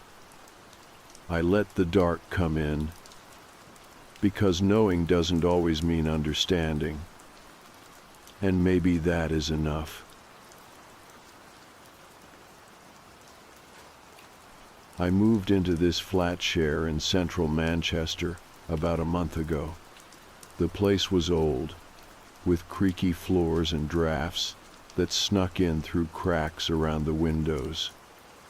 Nothing unusual for a building this age, but it had character and was in a decent part of the city, so I took it. The flat is shared with a couple of other people who mostly keep to themselves, which suited me fine. I'm not really a social butterfly, especially after long days at work. At first, everything seemed normal enough. I unpacked my stuff, set up my little corner of the room, and settled in with my cat, Momo. He's an old tabby with a bit of an attitude, but he's been my companion for years. The first few nights were quiet, just the usual city noises filtering through the window and the hum of the radiator. Then, about a week in, I noticed Momo started acting strangely at night. He would suddenly freeze, his ears twitching, and he'd hiss at the wardrobe in my room. At first, I thought it was just him being jumpy or maybe reacting to some noise I couldn't hear. Cats are weird like that sometimes, but it happened every night, like clockwork. Momo would glare at the wardrobe, fur bristling, and hiss until I turned on the light or distracted him. One night, curious and a little annoyed, I decided to open the wardrobe door to see what might be upsetting him. The moment I pulled it open, a gust of freezing air blasted out, so cold it made my skin crawl. The door slammed shut behind me with a bang that echoed through the flat. I stood there, heart racing, half expecting to see something lurking in the dark space inside the wardrobe, but it was empty, just my clothes and a few boxes I hadn't unpacked yet. Momo jumped back, staring at the open wardrobe with wide eyes, his tail puffed up like a bottle brush. He didn't want to go near it, and neither did I. I slammed the door shut quickly, the cold air swirling around my ankles. The radiator didn't seem to be enough to warm the room anymore, and a chill settled deep in the corners of the flat. After that night, Momo's behavior only got worse. He would paw at the wardrobe door, scratch at it, and hiss louder if I tried to get him away. Sometimes I'd hear soft noises coming from behind the door, like whispers or faint breathing, but every time I opened it, there was nothing there. Just darkness and cold. The weirdest part started a few nights later. I was lying in bed when I suddenly heard the sound of slow, deliberate breathing coming from the wardrobe. It was deep and steady, like someone was just on the other side of the door, watching and waiting. My heart nearly stopped. I froze, listening to the inhales and exhales, trying to convince myself it was the flat settling or a draft sneaking in from somewhere else. But the breathing continued, rhythmic and unnerving. I wanted to open the door again, to confront whatever was there, but my hands shook too much to move. Momo was pressed against my leg, also stiff with fear. After what felt like an eternity, the breathing stopped abruptly, leaving a silence so thick I could hear my own heartbeat. I sat up, trying to shake off the dread that was creeping in. The wardrobe door was closed tight, no sign of movement or disturbance. Still, I couldn't ignore the feeling that something was in there, or had been, and that it was watching me. I started checking the flat for any obvious sources of drafts or gaps where cold air could be coming from. The windows were sealed, the door frames tight, and the radiator was working fine. There was no way the cold gust could have come from outside so suddenly, and the slow breathing definitely wasn't natural. I even asked my flatmates if they noticed anything strange, but they just laughed it off or said I was imagining things. Some nights when I turn the lights off and lay in bed, I swear I hear the breathing again, slow, steady, and deliberate.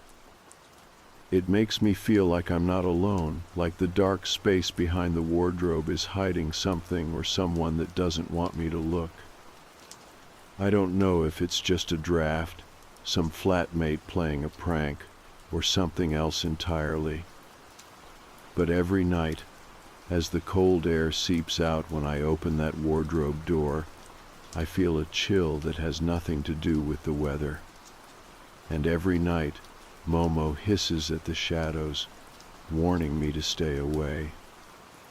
After that first night with the cold gust and the slow breathing coming from the wardrobe, I couldn't just ignore what was happening anymore.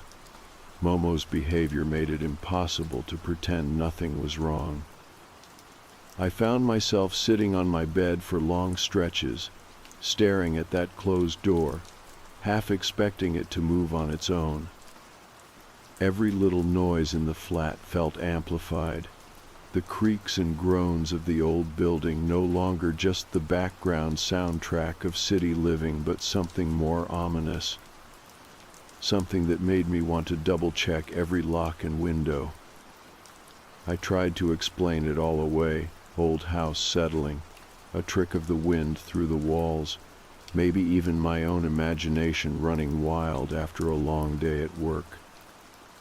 But it was hard to reason with the cold that rushed out when I opened the wardrobe, the way the air hit my face like a winter's blast even in the middle of summer. And that breathing, deep, slow, and deliberate, it was too steady to be anything like a draft. It was like someone was there, just behind the door, watching me. One night, after hearing the breathing again, I decided to do something I normally wouldn't. I grabbed my phone and recorded the sound. I sat on the bed, phone close to the wardrobe, and waited. The breathing started softly, just as I remembered, steady and unnerving. I recorded for a few minutes before the sound stopped. I played it back, the slow inhales and exhales coming through clearly. It was enough to make my skin crawl. I showed the recording to my flatmates the next day, hoping for some kind of explanation, or at least a shared sense of concern. They listened with raised eyebrows, and one of them joked about ghosts or paranormal activity, but they mostly brushed it off as some weird coincidence. I didn't blame them. It all sounded crazy even to me. But they agreed to keep an eye or ear out for anything strange during their own nights at the flat. Still, nothing changed. Momo continued his nightly vigil at the wardrobe, hissing and pacing. I tried distracting him with toys, treats, and even moving his bed to different parts of the room, but nothing helped.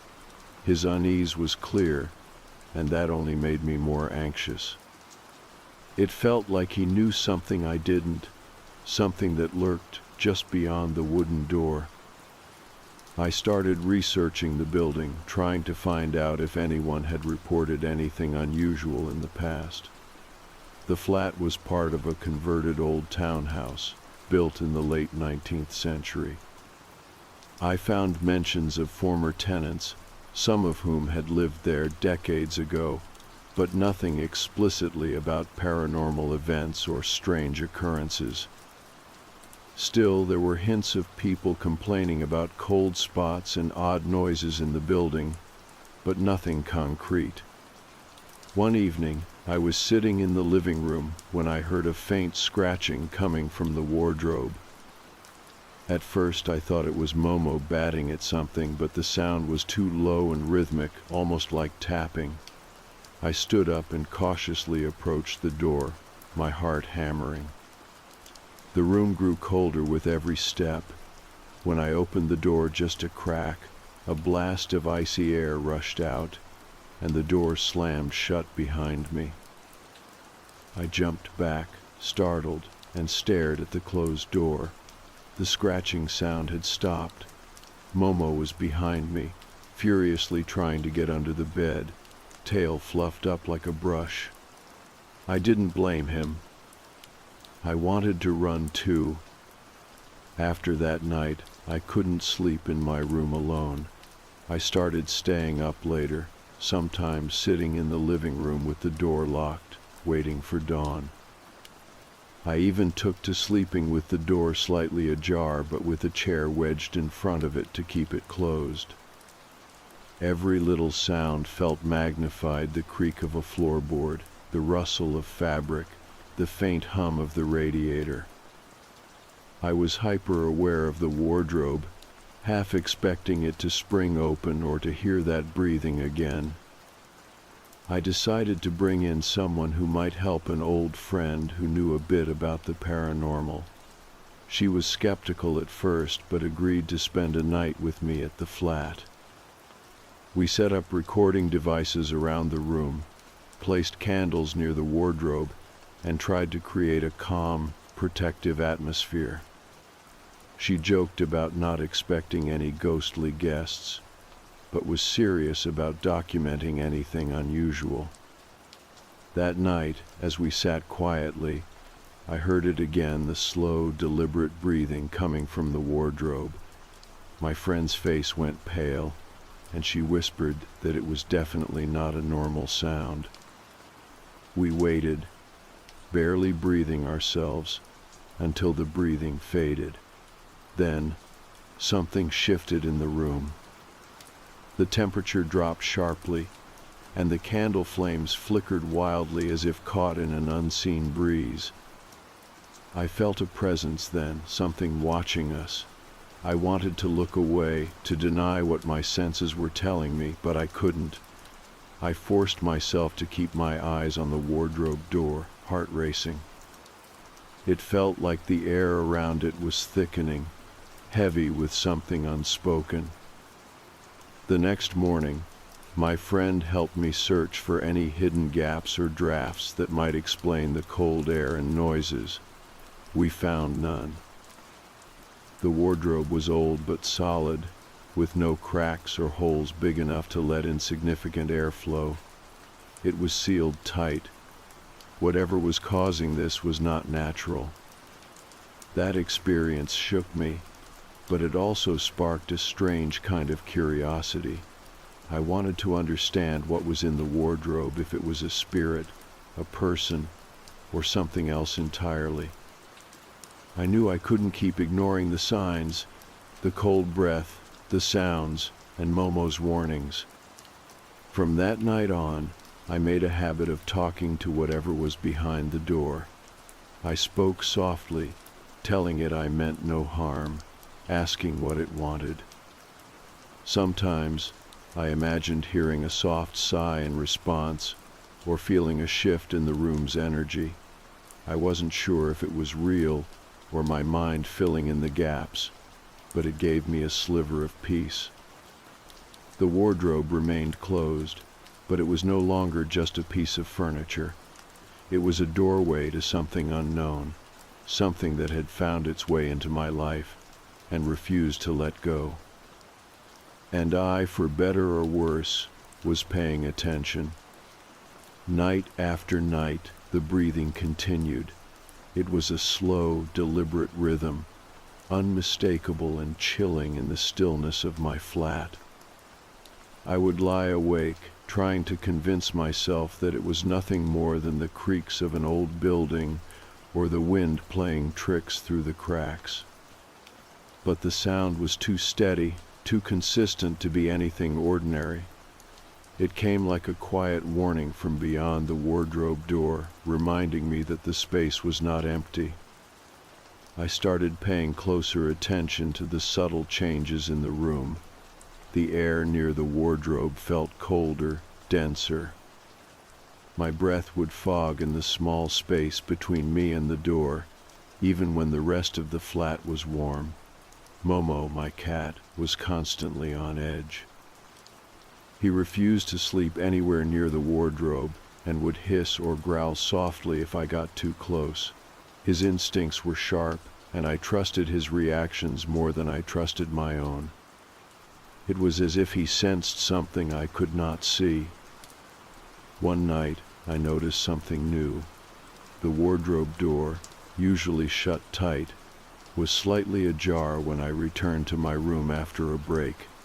I was certain I had closed it before leaving. The cold air that rushed out made my skin prickle. I didn't want to open it, but the urge to understand what was happening was stronger. Slowly, I pulled the door open, half expecting a blast of icy wind or some dark shape lurking inside. But the space was empty, just my clothes and boxes stacked awkwardly in the shadows. Still, the sense of presence was overwhelming. The breathing resumed almost immediately after I shut the door, filling the room with its steady cadence. I felt trapped between fear and fascination. I wanted to know what was inside the wardrobe, but I was also terrified of what I might find. I decided to do some research about the building and its past. The flat was part of an old townhouse, converted into multiple flats decades ago. I searched through public records and found a list of former tenants. There was a name that caught my eye, an elderly man who had lived in the flat for several years before moving out abruptly in the early 1990s. The records mentioned no reason for his sudden departure, but neighbors recalled hearing strange noises from his flat and seeing unexplained lights flickering through the windows late at night. I tried to find more information about this man, but details were scarce. It was as if he had vanished without a trace, leaving behind only whispers and rumors. Some neighbors believed he had been involved in occult practices or had a troubled mind. Others thought he might have been hiding something dark within the flat's walls. Whatever the truth, his story added a new layer of mystery to the breathing behind the wardrobe. That night, I brought a small recorder into my room and placed it near the wardrobe door. I wanted to capture the breathing, to have some proof of what was happening.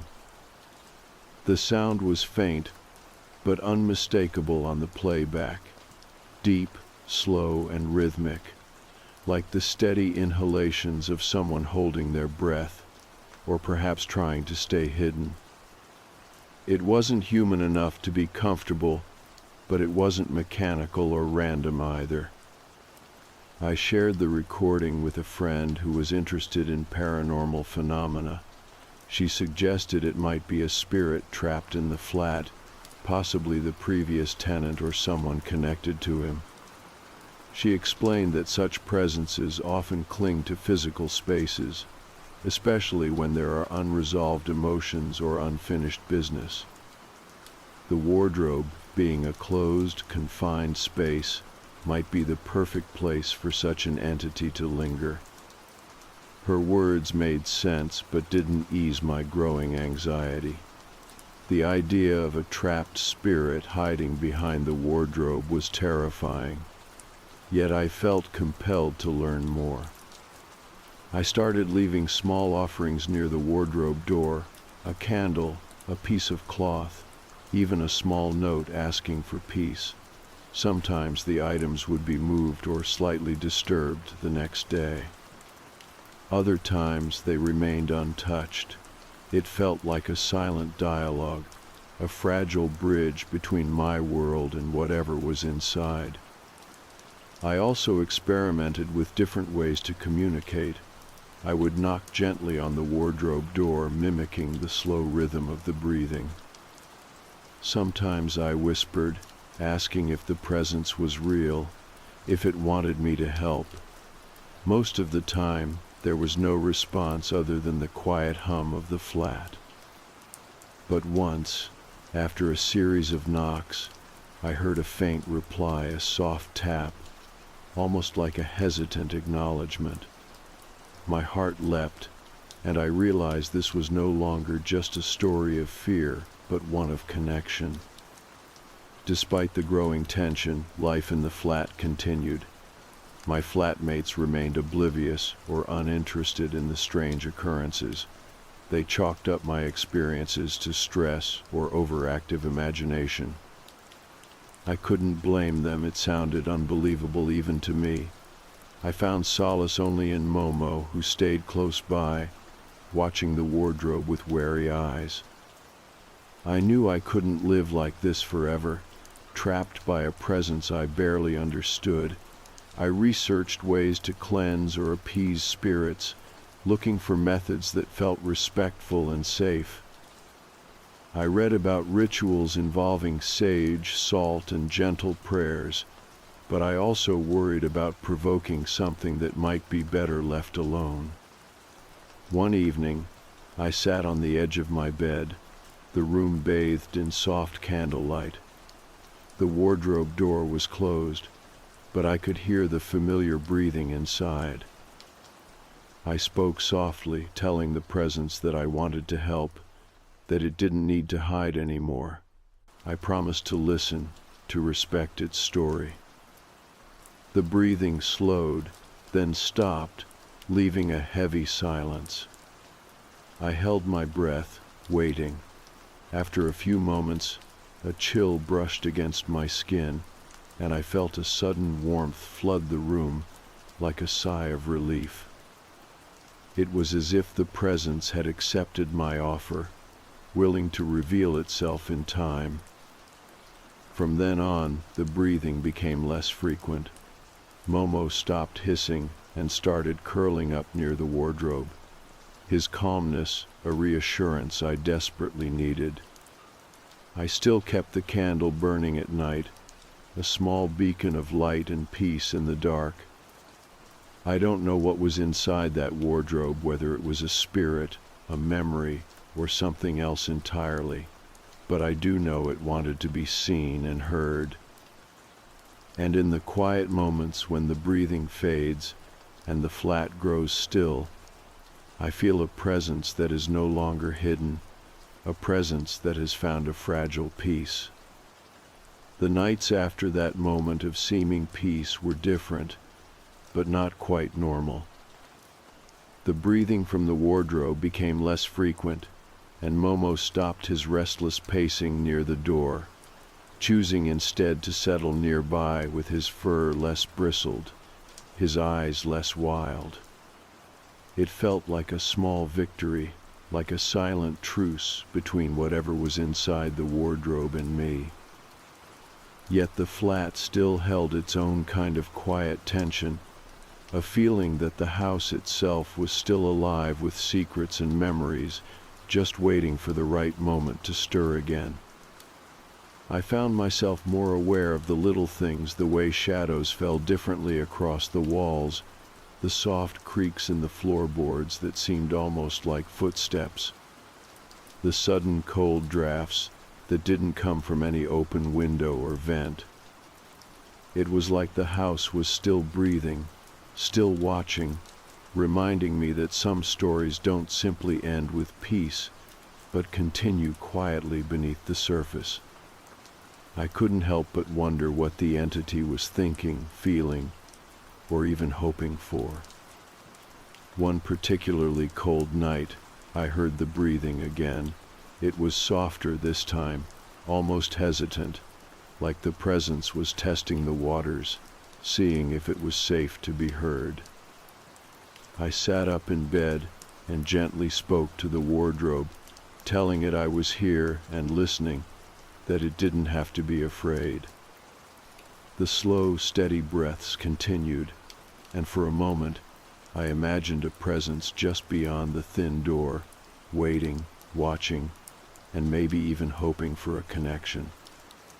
Over the next few days, I made a habit of talking to the wardrobe at night, sharing small pieces of my day, thoughts, and worries.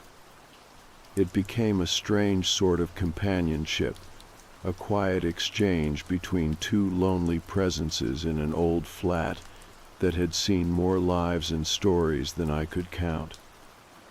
Sometimes the breathing would answer, steady and calm, and other times there would be nothing but silence. Still, I found comfort in the routine, in the shared moments of quiet and understanding. I also started researching more about the history of the building and the area. I wanted to know what memories the walls might be holding, what stories had unfolded within these rooms over the decades. The flat was part of a long-standing neighborhood in central Manchester, an area that had seen many changes but still held remnants of its industrial past. I found references to families who had lived and worked here, tales of hardship, joy, and loss, woven into the fabric of the city. One story caught my attention, a young woman who had lived in the flat during the early 1980s. She had been a writer, known for her melancholy poems and stories about the human condition. Neighbors remembered her as quiet and reclusive, someone who spent long hours in her room, writing by candlelight. There were rumors that she struggled with depression and isolation, and she had disappeared suddenly without explanation. The flat had been empty for a time before being rented out again. This story resonated with me. I wondered if the breathing behind the wardrobe was somehow connected to this woman, a lingering presence left behind by a life cut short or a soul seeking closure. The thought made the flat feel less like a haunted place and more like a home that held onto its residents, even after they were gone. One evening, after a long day at work, I came home feeling drained and anxious. The flat felt colder than usual, and the atmosphere was thick with an uneasy energy. I sat in the living room, trying to distract myself with music and television, but the silence of my own room called to me. Eventually, I made my way back to bed, and as I lay down, I heard the breathing start again. This time, it was accompanied by a faint whisper, almost like a sigh or a soft word spoken just beyond comprehension. I strained to listen but couldn't make out what was said. The sound was gentle and sad, filled with longing. I reached out, placing my hand gently on the wardrobe door, as if to offer comfort. The moment my palm touched the wood, a sudden warmth spread through my fingers and up my arm, like a small pulse of life connecting me to the other side. I gasped softly, pulling my hand back, but the sensation lingered, a reminder that I was not alone, that the presence wanted to be felt, to be acknowledged. From that night onward, the interactions grew more vivid. I would find small changes in the room, a book slightly out of place, a piece of clothing draped over a chair that I hadn't left there, or the faint scent of lavender wafting through the air. These subtle signs felt like messages, small acts of communication from a presence that had found a way to reach out. Momo, too, seemed calmer and more comfortable. He would sometimes sit near the wardrobe, watching quietly without the fear or aggression that had marked his earlier behavior. It was as if he, too, recognized the change and accepted the presence as part of our shared space. I started keeping a journal, documenting the nights, the sounds, and the small signs that appeared. Writing became a way to process the experience, to hold on to the fragile connection I had formed. I wrote letters to the presence, words of kindness and understanding, hoping that somehow they would reach beyond the door. The flat, once a place of mystery and fear, had become a space of quiet companionship. The wardrobe, once a source of dread, was now a doorway to connection, to stories untold, and to a presence that lingered not out of malice but out of need. And though the breath still comes softly on some nights, it no longer frightens me. Instead, it reminds me that some souls never truly leave, that memory and presence can live on in the most unexpected places, and that sometimes all it takes is a little kindness and attention to bridge the gap between worlds. The days that followed felt quieter, though not empty. The flat settled into its usual rhythm, but I remained deeply aware of the presence behind the wardrobe door.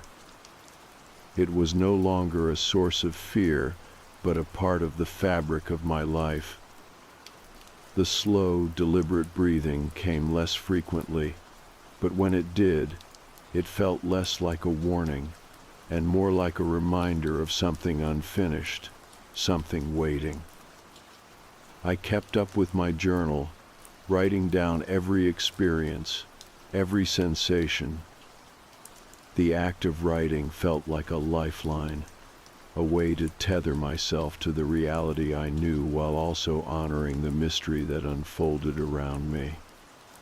The flat, the breathing, the subtle signs all became a shared story between me and whatever lived behind that door. One day, while cleaning the room, I found a small folded piece of paper tucked behind a loose board in the wardrobe. My hands trembled as I unfolded it.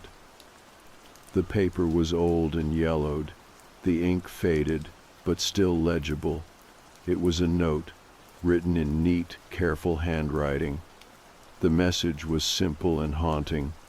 I am here. I wait for peace. The note struck me deeply. It was a plea, a call for understanding. Suddenly, the presence behind the wardrobe felt less like a shadow and more like a person trapped between worlds, longing to be heard and released. I read the note over and over, feeling the weight of its sadness and hope. That night, I sat by the wardrobe door, the note clutched in my hand. I spoke softly, telling the presence that I had found the message and that I wanted to help. The breathing returned, slow and steady, and for the first time I felt it respond to my words. It was a fragile communication, but it was real. I knew I couldn't do this alone, so I reached out to a local medium who specialized in helping restless spirits find peace. She agreed to visit the flat, and together we prepared to face whatever lingered behind the door.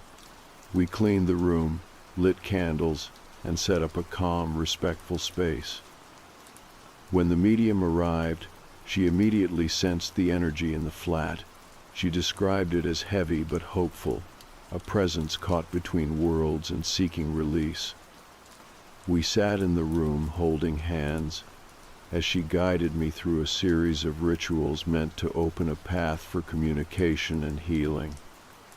The breathing started again, slower and softer this time, as if the presence was listening and responding.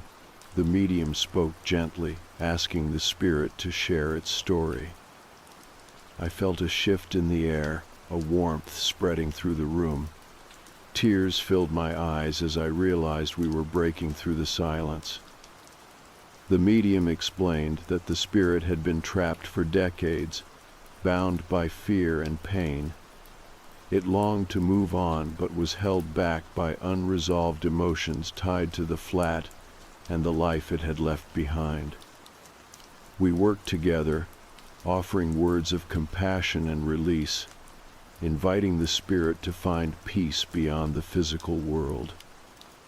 Over the next few hours, the atmosphere lightened, the air grew warmer, and the heavy tension lifted. The breathing slowed until it finally stopped altogether. For the first time in months, the flat felt still in a way that was comforting rather than unsettling.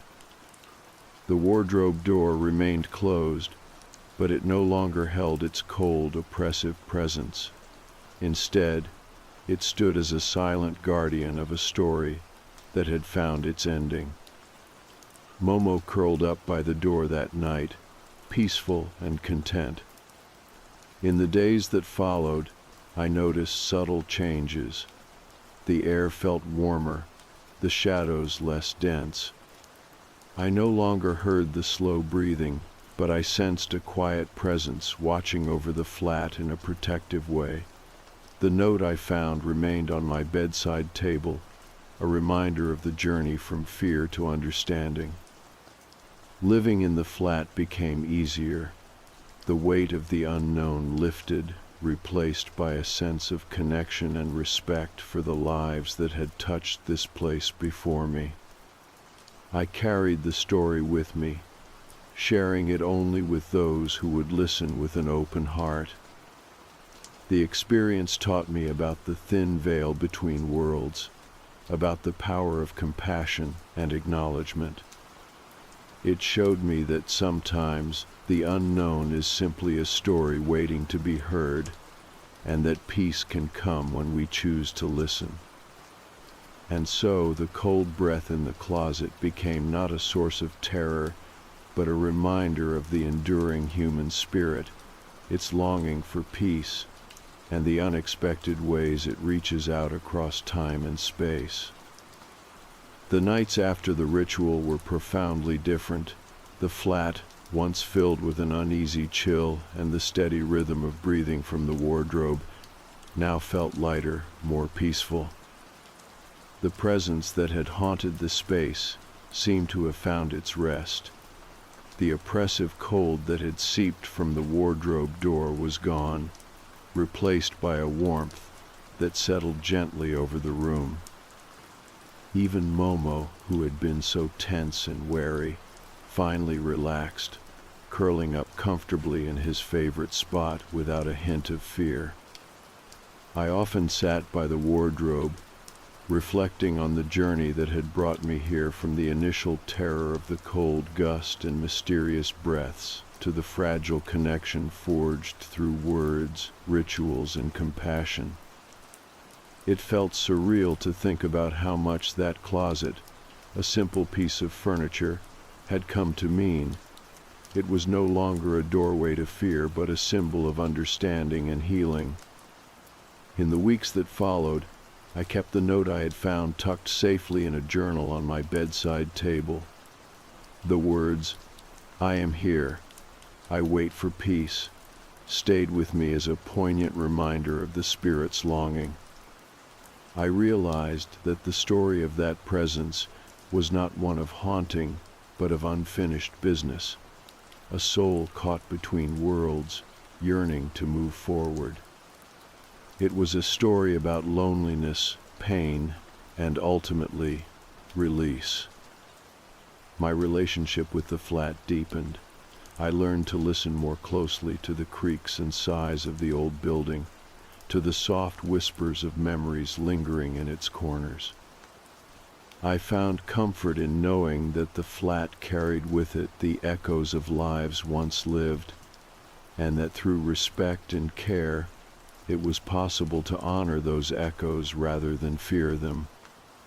The other tenants noticed the change too. They commented on the newfound calm in the flat and the absence of the strange noises that had unsettled us all. The flat became a home again, a place where the past and present could coexist without conflict. I found a renewed sense of peace living here, feeling connected not just to the space, but to the unseen stories it held. Sometimes late at night, when the world outside is quiet and the city's distant hum fades, I stand by the wardrobe door and whisper a simple thank you. It feels like a small act of gratitude for the presence that taught me about patience, empathy, and the fragile line between this life and the next. There is a gentle stillness that responds, a quiet comfort that lets me know I am not alone in this. Looking back, I realize the experience changed me in subtle but profound ways. It opened my eyes to the unseen, the unspoken, and the powerful impact of acknowledgement. The cold breath in the closet was not just a phenomenon to be feared, but a call to listen to the forgotten, the lonely, and the lost. It was a reminder that sometimes the most unexpected encounters teach us the deepest lessons. Now, the flat feels truly like home. The wardrobe door is just a door, closed but unthreatening. The shadows that once seemed alive are now just shadows, soft and unassuming. And Momo, once so tense and protective, sleeps peacefully, a quiet companion in this space filled with stories and healing. The presence that lingered is no longer trapped but free, its story complete, its rest earned. And I carry that story forward with me, a testament to the power of compassion and the mysteries that sometimes live quietly just behind closed doors. This is where the story ends, not with fear or mystery, but with peace and understanding.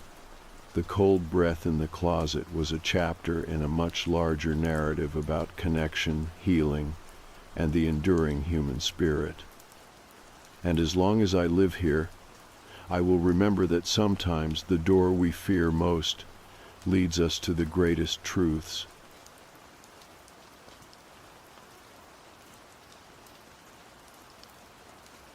Alright, so I've never posted anything like this before, and honestly, I almost didn't.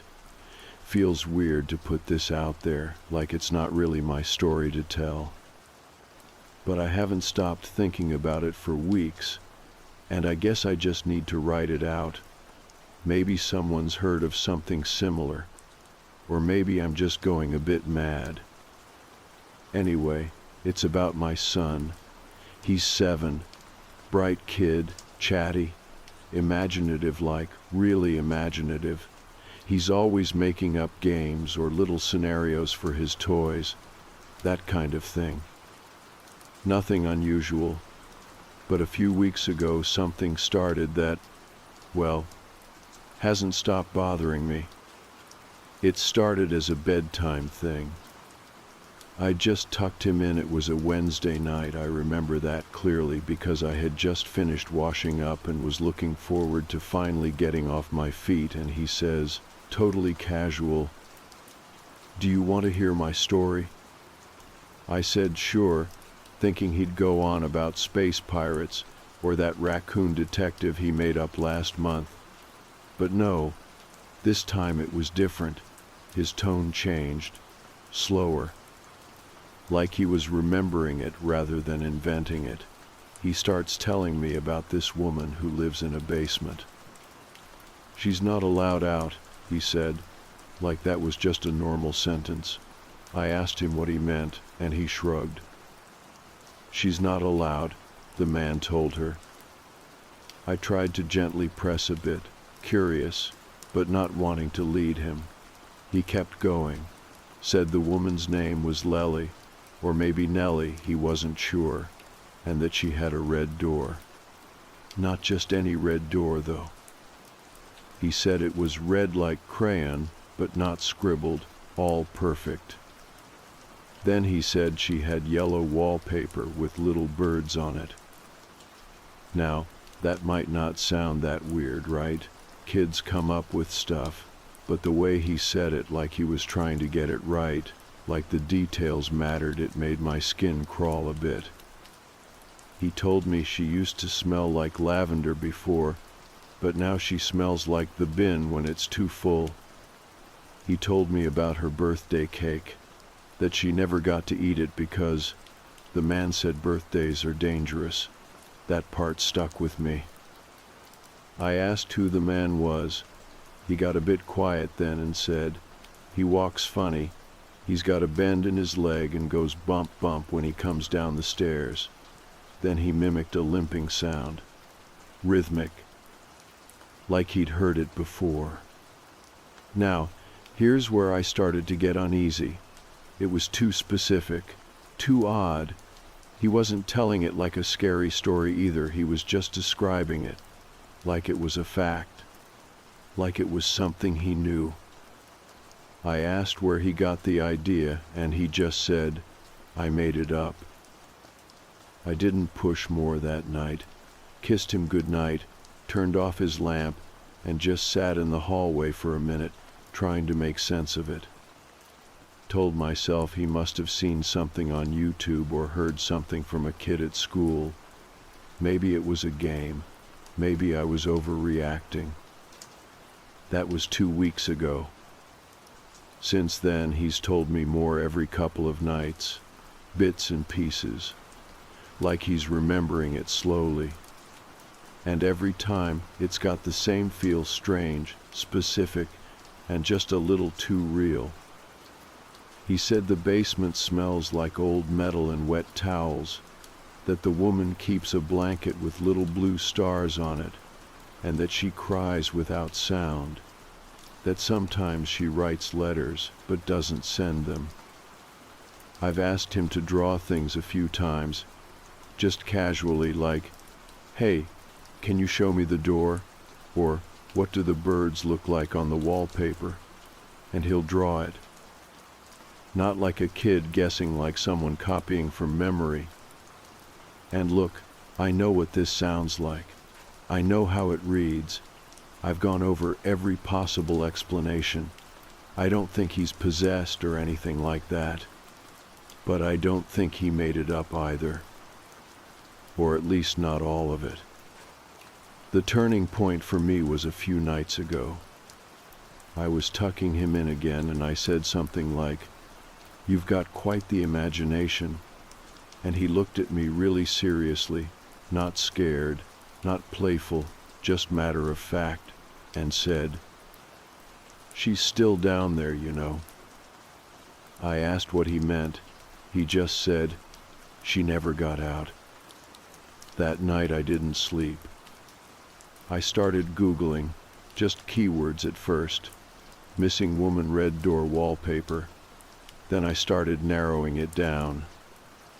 Added UK, Sheffield, basement, yellow wallpaper with birds. Most of it came back empty or random true crime blogs. But then I found something. A case from 2006. Woman named Eleanor, missing from Sheffield, never found. I clicked the article and my stomach dropped. It mentioned briefly that she was last seen near a residential estate where she'd been staying with someone.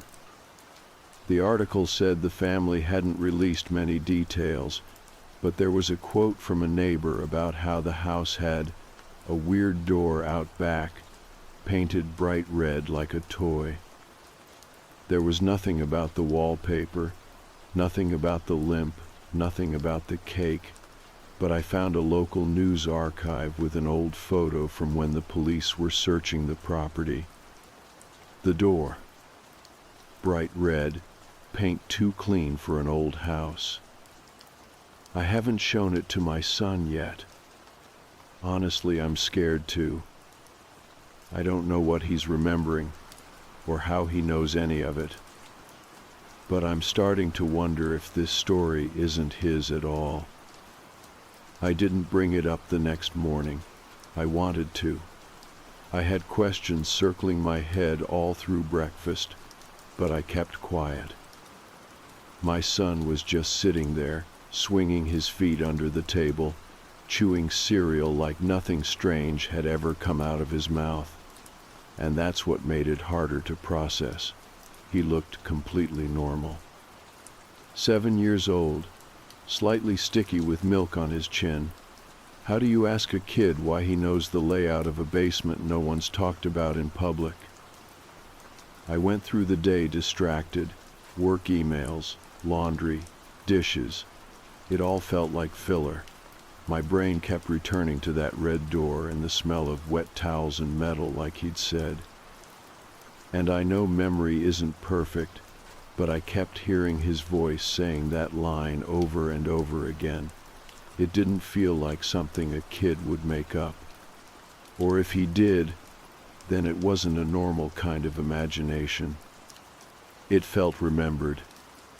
That night, I planned to bring it up, casually, see if he still remembered it, or if he'd moved on.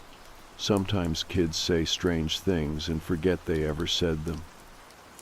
But right before bed, he brought it up on his own. He was brushing his teeth, and out of nowhere asked, "Do you think she gets lonely down there?" I asked who he meant. He looked up at me through the mirror and just said, "The lady in the basement." I didn't answer. I couldn't. I helped him into bed, tucked the blanket under his arms like always. I sat beside him on the edge of the mattress, trying to think of the right thing to say. Finally, I asked, "Is this story something you heard somewhere?" He shook his head, really firmly. "No, I saw it in my head. I made it up, but it's not pretend." That last part made my skin crawl. I asked him what he meant. He said sometimes when he closes his eyes, it's like watching a movie, but it's always the same one, the same story, and he just knows it's real. That was his word. Knows. "She sings to herself when she's cold," he added quietly. "Who does?" "The lady. She sings a birthday song, but really, really slow." That made my stomach turn. I don't know why that detail did it. Maybe because it was so weirdly specific. Maybe because of the way he said it, almost whispering, like it was a secret. I didn't push more. Just kissed him good night and told him I loved him. I sat in the hallway again. I've never done that before this started, just sitting outside his door like some kind of night watch. The hallway light was off, but the glow from his night light stretched out in this long stripe across the floor. I stared at it until my legs started to go numb. After he fell asleep, I went back online. I looked up the case again. Eleanor R., 39 years old when she went missing.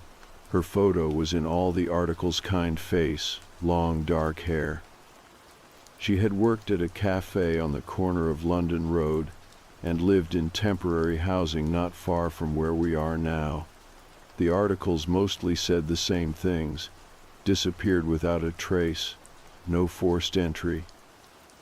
Last seen by a co-worker, no known enemies, no confirmed sightings since.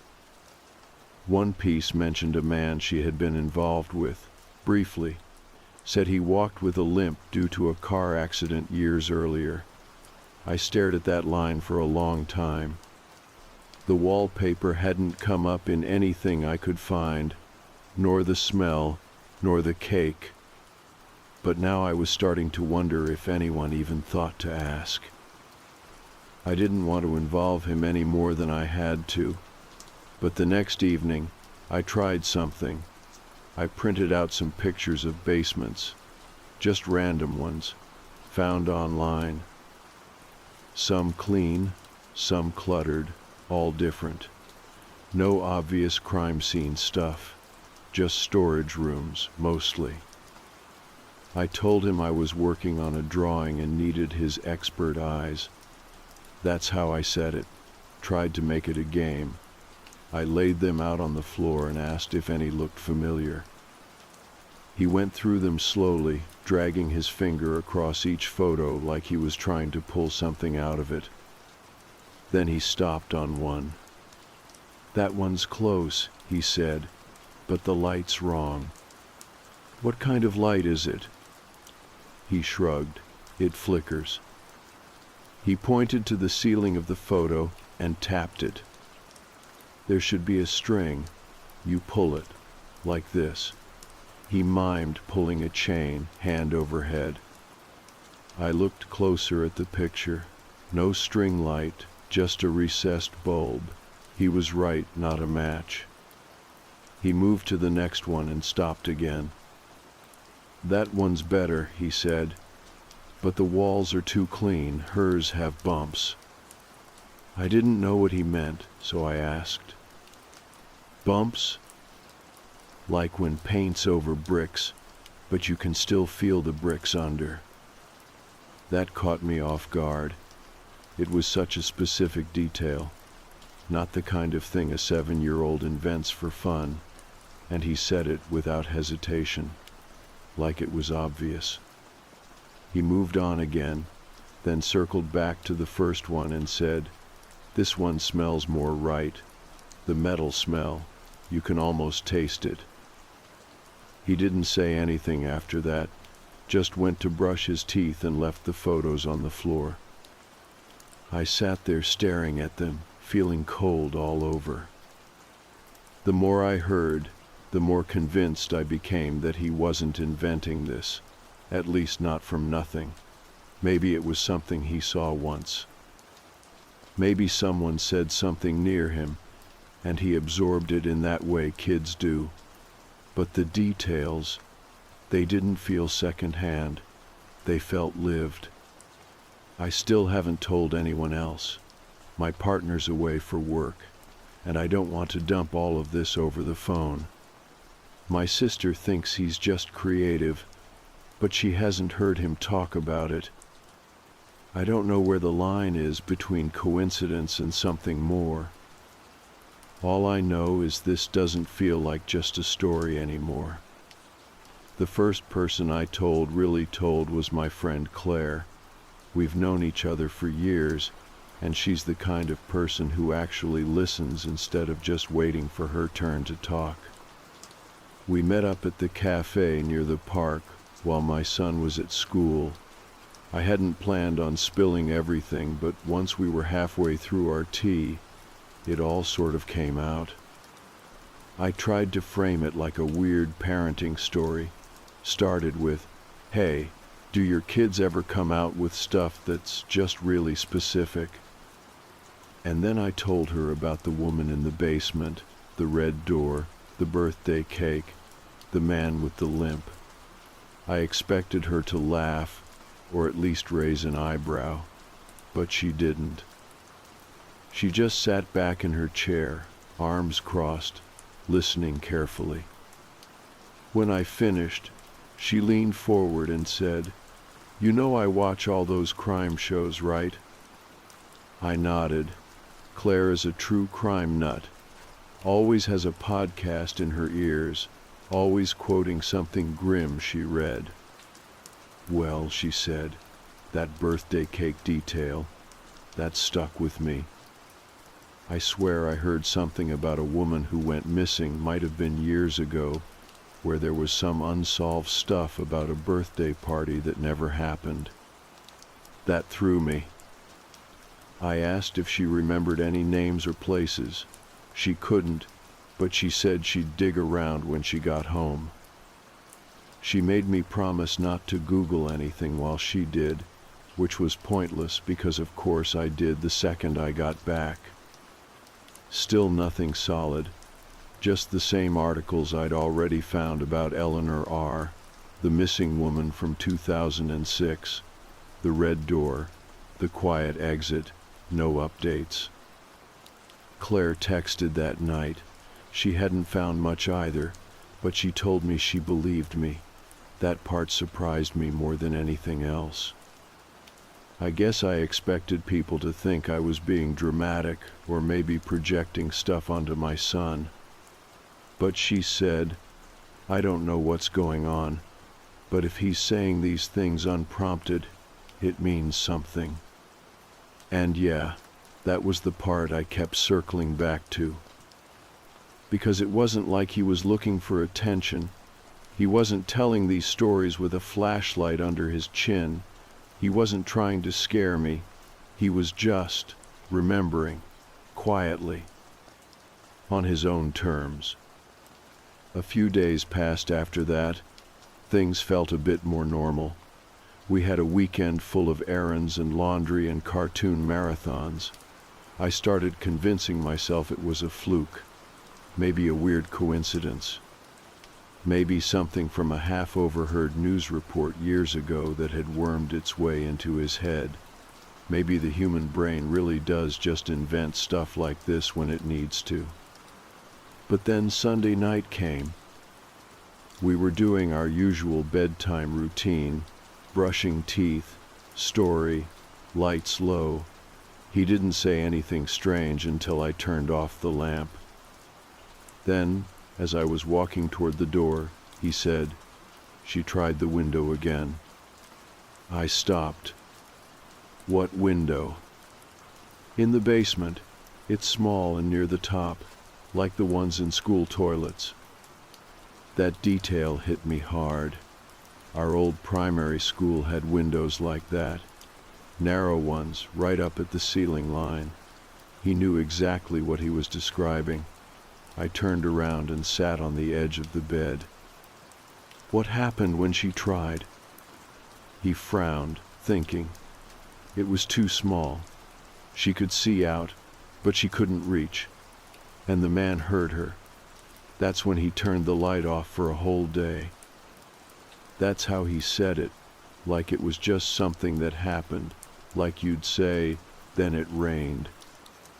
I didn't know what to say. He yawned and rolled over. That was it. No questions from him. No awareness that he'd just said something that would keep me up all night again. I emailed the paper that ran the original story about Eleanor. Just a general inquiry. I said I was a local parent whose child had recently described a basement and a missing person, and I was wondering if anyone had ever mentioned a window in the case. I expected nothing, maybe a polite brush-off. Or silence. But I got a reply. The reporter was retired but had passed the message to someone still working there. They emailed back the next day. Short message, just this: "We're not aware of a window being mentioned in any police reports. That detail was never made public." That stopped me in my tracks. I reread it maybe 5 times. No window in the reports, not even as a guess, not published, not discussed. And yet, there it was, described to me by my 7-year-old in perfect detail. So I started writing it all down. Not online, not yet, just a notebook, old school style, everything he said, all the little details. I didn't want to forget anything, and part of me worried I'd start misremembering it all. I even started recording our bedtime chats, just in case he brought it up again. I didn't tell him. I didn't want him to change how he spoke, or think it was a game. It's like, once you start noticing a thread, you can't stop pulling. And now, more than anything, I just want to know where this is coming from. I don't think it's a ghost story. I don't think it's a game. I don't even know if I believe in past lives, but I do believe that something is moving through him. Whether it's memory or some strange kind of echo, or something even older, I don't know. But I can't ignore it anymore. It had started to affect how I saw him. That sounds worse than I mean it, but it's true. I'd always seen him as this bright, curious little person, always bouncing between questions about space and drawing dinosaurs in the corner of his school papers.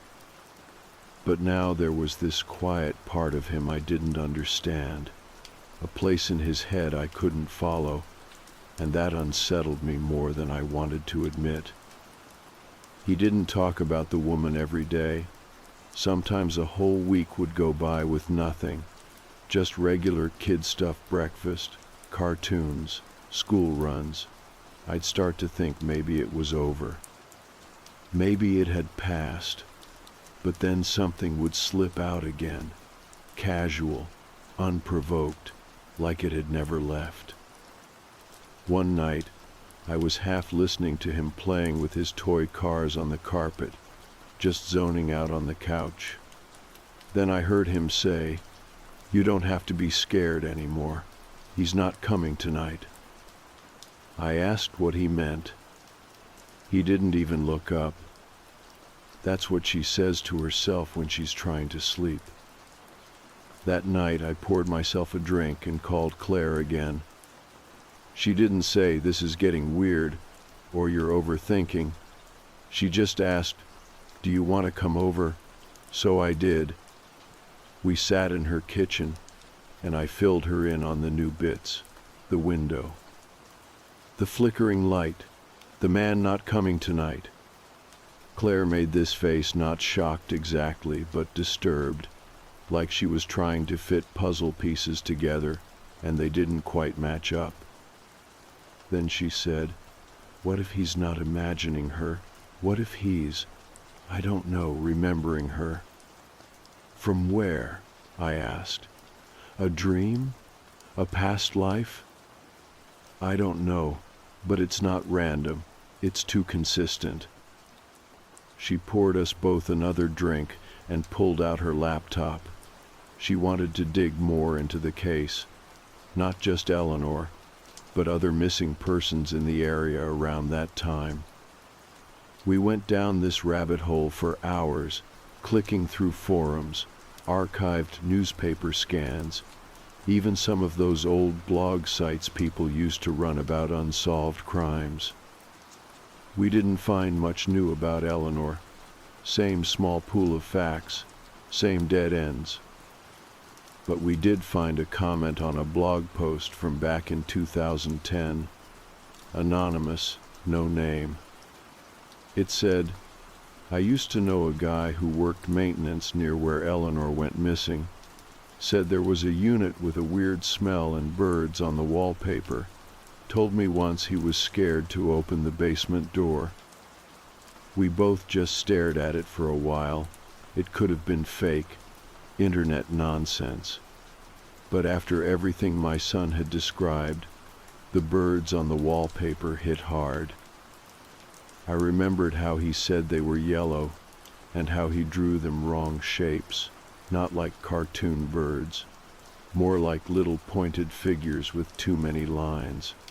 I still have the drawing. Claire asked if I had ever spoken to his teacher about it. I said no, mostly because I didn't want to look like the mad parent spinning ghost stories. But she convinced me it might be good to ask if anything unusual had come up at school, just in case. Not even about the woman, just anything. So the next day I emailed his teacher, just a polite note, asking if she'd noticed any changes in him lately. I tried to keep it light, framed it as me being a slightly over-attached mum. She replied by lunchtime, said he was doing well academically, polite, friendly. But then she added, "He has mentioned someone named Nellie during quiet reading time, described her as someone who lives under a house and misses cake. He said he was writing her a letter." I didn't even know how to respond. That night, I asked him about it.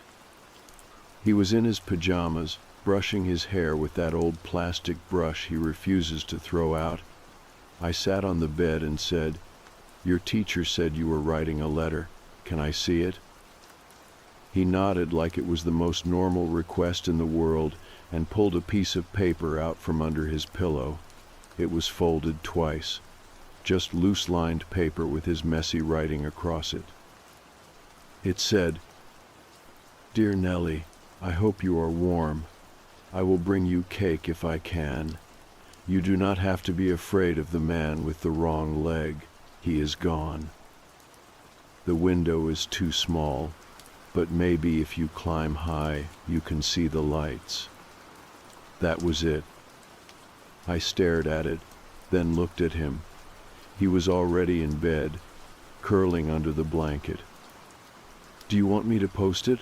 I asked, not knowing what else to say. He shook his head. "It's just for her, not real posting." I put the letter in my nightstand drawer. I haven't taken it out since, but I think about it every night. The next day, I decided to walk the neighborhood a bit, just to see. I passed by the row of flats where Eleanor had apparently last been seen. Most of them were either completely redone or boarded up. One of them, a tall, thin unit with fading bricks, had a locked gate and an overgrown front walk. Something about it felt off. Not haunted, not cinematic, just old, ignored. Like someone tried to forget it was there. I stood out front for a few minutes, feeling weirdly guilty, like I wasn't supposed to be looking at it. Then I walked away. That night, my son didn't mention Nellie. But when I tucked him in, he said, "She likes the birds on the wall because they can leave." And I felt something in my chest twist a little. I don't know where this is going, but I know it's not done yet. The house with the overgrown front walk kept bothering me. I couldn't stop thinking about it. There was nothing outwardly strange about it. No signs, no broken windows or police tape, just neglected. The kind of property people pass without seeing, but something about it lodged itself in my mind, like a word stuck on the tip of your tongue. I didn't go back the next day, or the next. I told myself there was no point.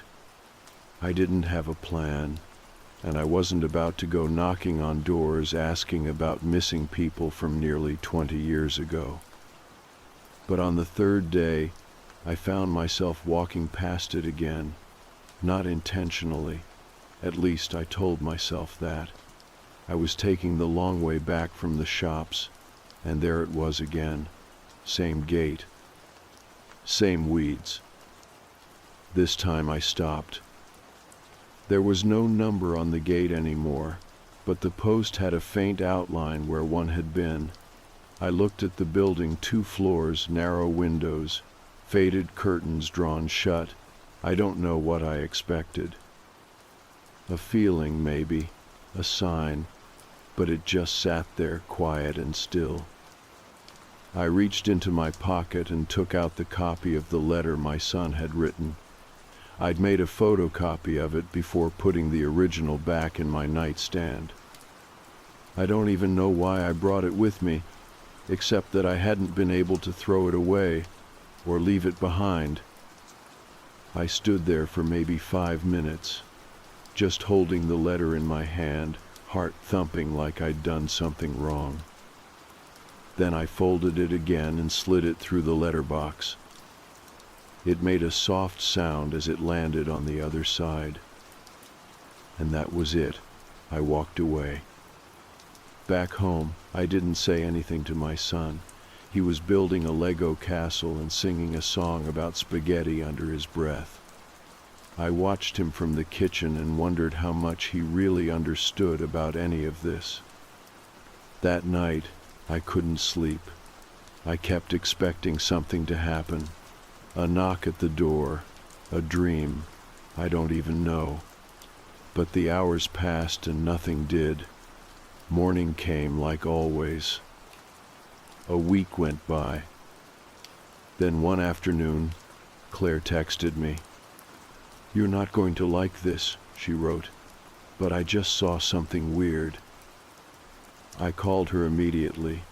She told me she'd been walking near the flats not far from that same building, and she saw a woman standing by the gate, older, wearing a blue coat. Just standing there, not doing anything. Then Claire said she recognized the coat. "I'm not saying it was her," she said, "but it looked just like the coat from the photo, from the Eleanor article, the one she wore the day she went missing." I asked if she was sure. She said no, but she was rattled enough to tell me. I went back there later that evening, heart in my throat the whole way. The building looked the same, no one outside. The letterbox was empty. The letter was gone. That was when I noticed it. The curtain in the second floor window, the smallest one, near the back, had moved. Just a little, like someone had touched it recently. Maybe it had always been like that. Maybe I had imagined it. I stood there staring at the window until a car passed and snapped me out of it. Back home, I was sitting on the edge of the bath while my son brushed his teeth when he said something new.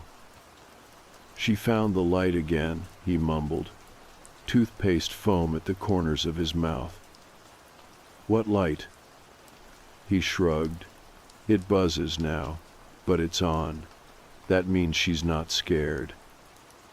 That part hit me like a punch to the chest. Because it wasn't scary. It wasn't even particularly dramatic. But it felt real. Real in that quiet way grief feels when it sneaks up on you during a song or a smell. Just simple and full of weight. I didn't say anything. I just nodded. The next morning, a letter was slid under our door. Not addressed to anyone, just a plain white envelope. Inside was a piece of notebook paper, torn on the side. In a shaky hand it said, "Tell him she remembers." That was all. No signature, no return address, nothing else in the envelope. I must have read it 20 times. Every possibility ran through my mind. A prank, a mistake, someone trying to scare me. But there was nothing to trace, no prints, no handwriting sample to compare.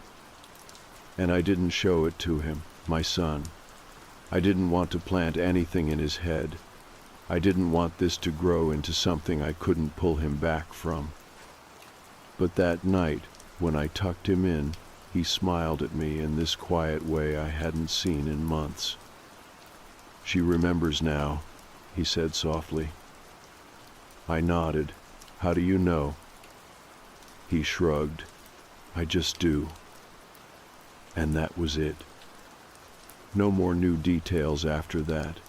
No more basement stories. No more talk of the man or the red door. It was like something inside him had gone still. Not vanished exactly, just quiet. I wish I had some neat explanation. I don't. I wish I could tell you someone confessed, or that the house was searched and they found a secret room, but none of that happened. The building is still there, still old, still quiet. I still walk by sometimes, not often, just enough. And every now and then, I swear I see a light on in the upper window, buzzing softly. It's been 3 months since the letter, the one that said, "Tell him she remembers."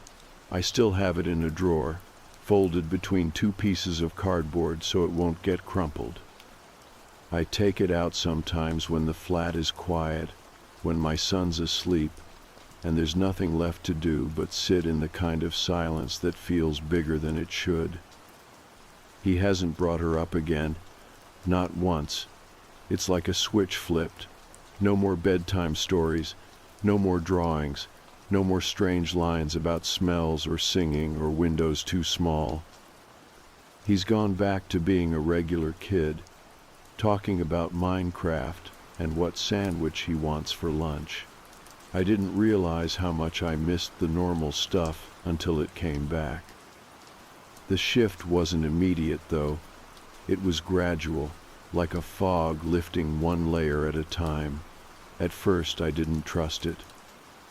I kept waiting for him to whisper something strange again, or pull out a new drawing that made my stomach twist, but it never came. And I think the reason it stopped is because whatever it was, memory or message or echo, finally made it through. Someone heard it. Maybe that was the point. I've gone over every possibility in my head. I've asked myself all the questions you're probably thinking right now. Could he have overheard something as a toddler, something buried that resurfaced later? Could he have been influenced by a show or a story, or even something I said without remembering?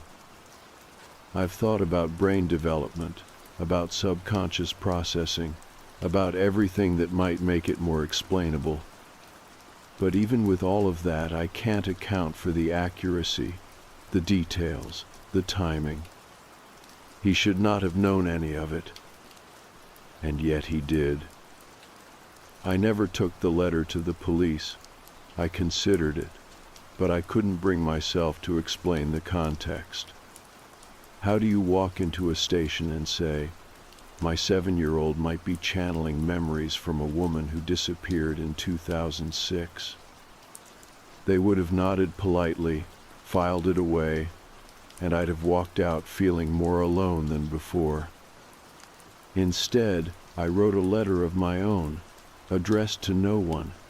I printed a photo of Eleanor from the archive and wrote a few lines on the back. I hope someone remembers you now. I didn't sign it. I left it at the front step of that same house, tucked under a loose brick near the gate. I didn't wait around to see if anyone picked it up. And that was it. I haven't gone back since. Claire keeps asking if I ever plan to. She's been quiet about it lately, not pushing, but I can tell she still wants answers too.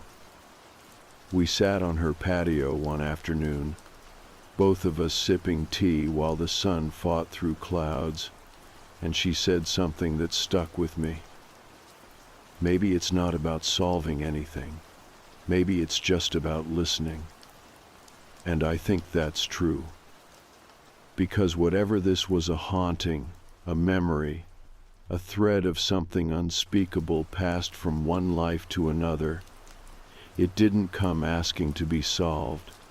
It came asking to be heard. I asked my son gently if he remembered anything about Nellie. He frowned for a second, like he was trying to recall something from a dream he had months ago. Then he shook his head. Not really, he said, just that she was sad, but not anymore. That was all. I didn't press further. I don't know how much of this will stay with him as he gets older. Maybe it'll fade completely, like how kids forget old toys and playground games. Or maybe it'll linger in that strange corner of the brain where forgotten things go never really gone, just buried under more familiar thoughts. But I'll remember. Not just the story, but the feeling, the weight of it, the quiet truth that sometimes we don't get explanations. We get fragments, shadows, impressions. And we have to make peace with not knowing everything. There's one more thing. A week ago, while cleaning out the hallway cupboard, I found a shoebox I didn't recognize, not hidden, just tucked behind some old paint trays. Inside were drawings, a lot of them, all on loose paper, some crumpled, some folded, and all of them clearly drawn by my son. I thought I'd seen them all, but these were different, more detailed, older, maybe from the early days when he first started talking about her. The birds on the wallpaper, drawn again and again in yellow pencil, the red door, a limp figure standing at the top of a staircase. But one of them, the last one, made me stop. It was a simple sketch of a birthday cake, 5 candles, I counted. In the corner, in small handwriting, it said, "She got it this time." I didn't show it to anyone. I folded it carefully and placed it with the letter from the door. Maybe it means nothing. Maybe he drew it after seeing a birthday card. Maybe he was just finishing the story in his own head. Or maybe, and I don't say this lightly, maybe she got what she was waiting for. Whatever the truth is, I'm not scared of it anymore. I just hope, whoever she was, wherever she is now, someone finally saw her and remembered.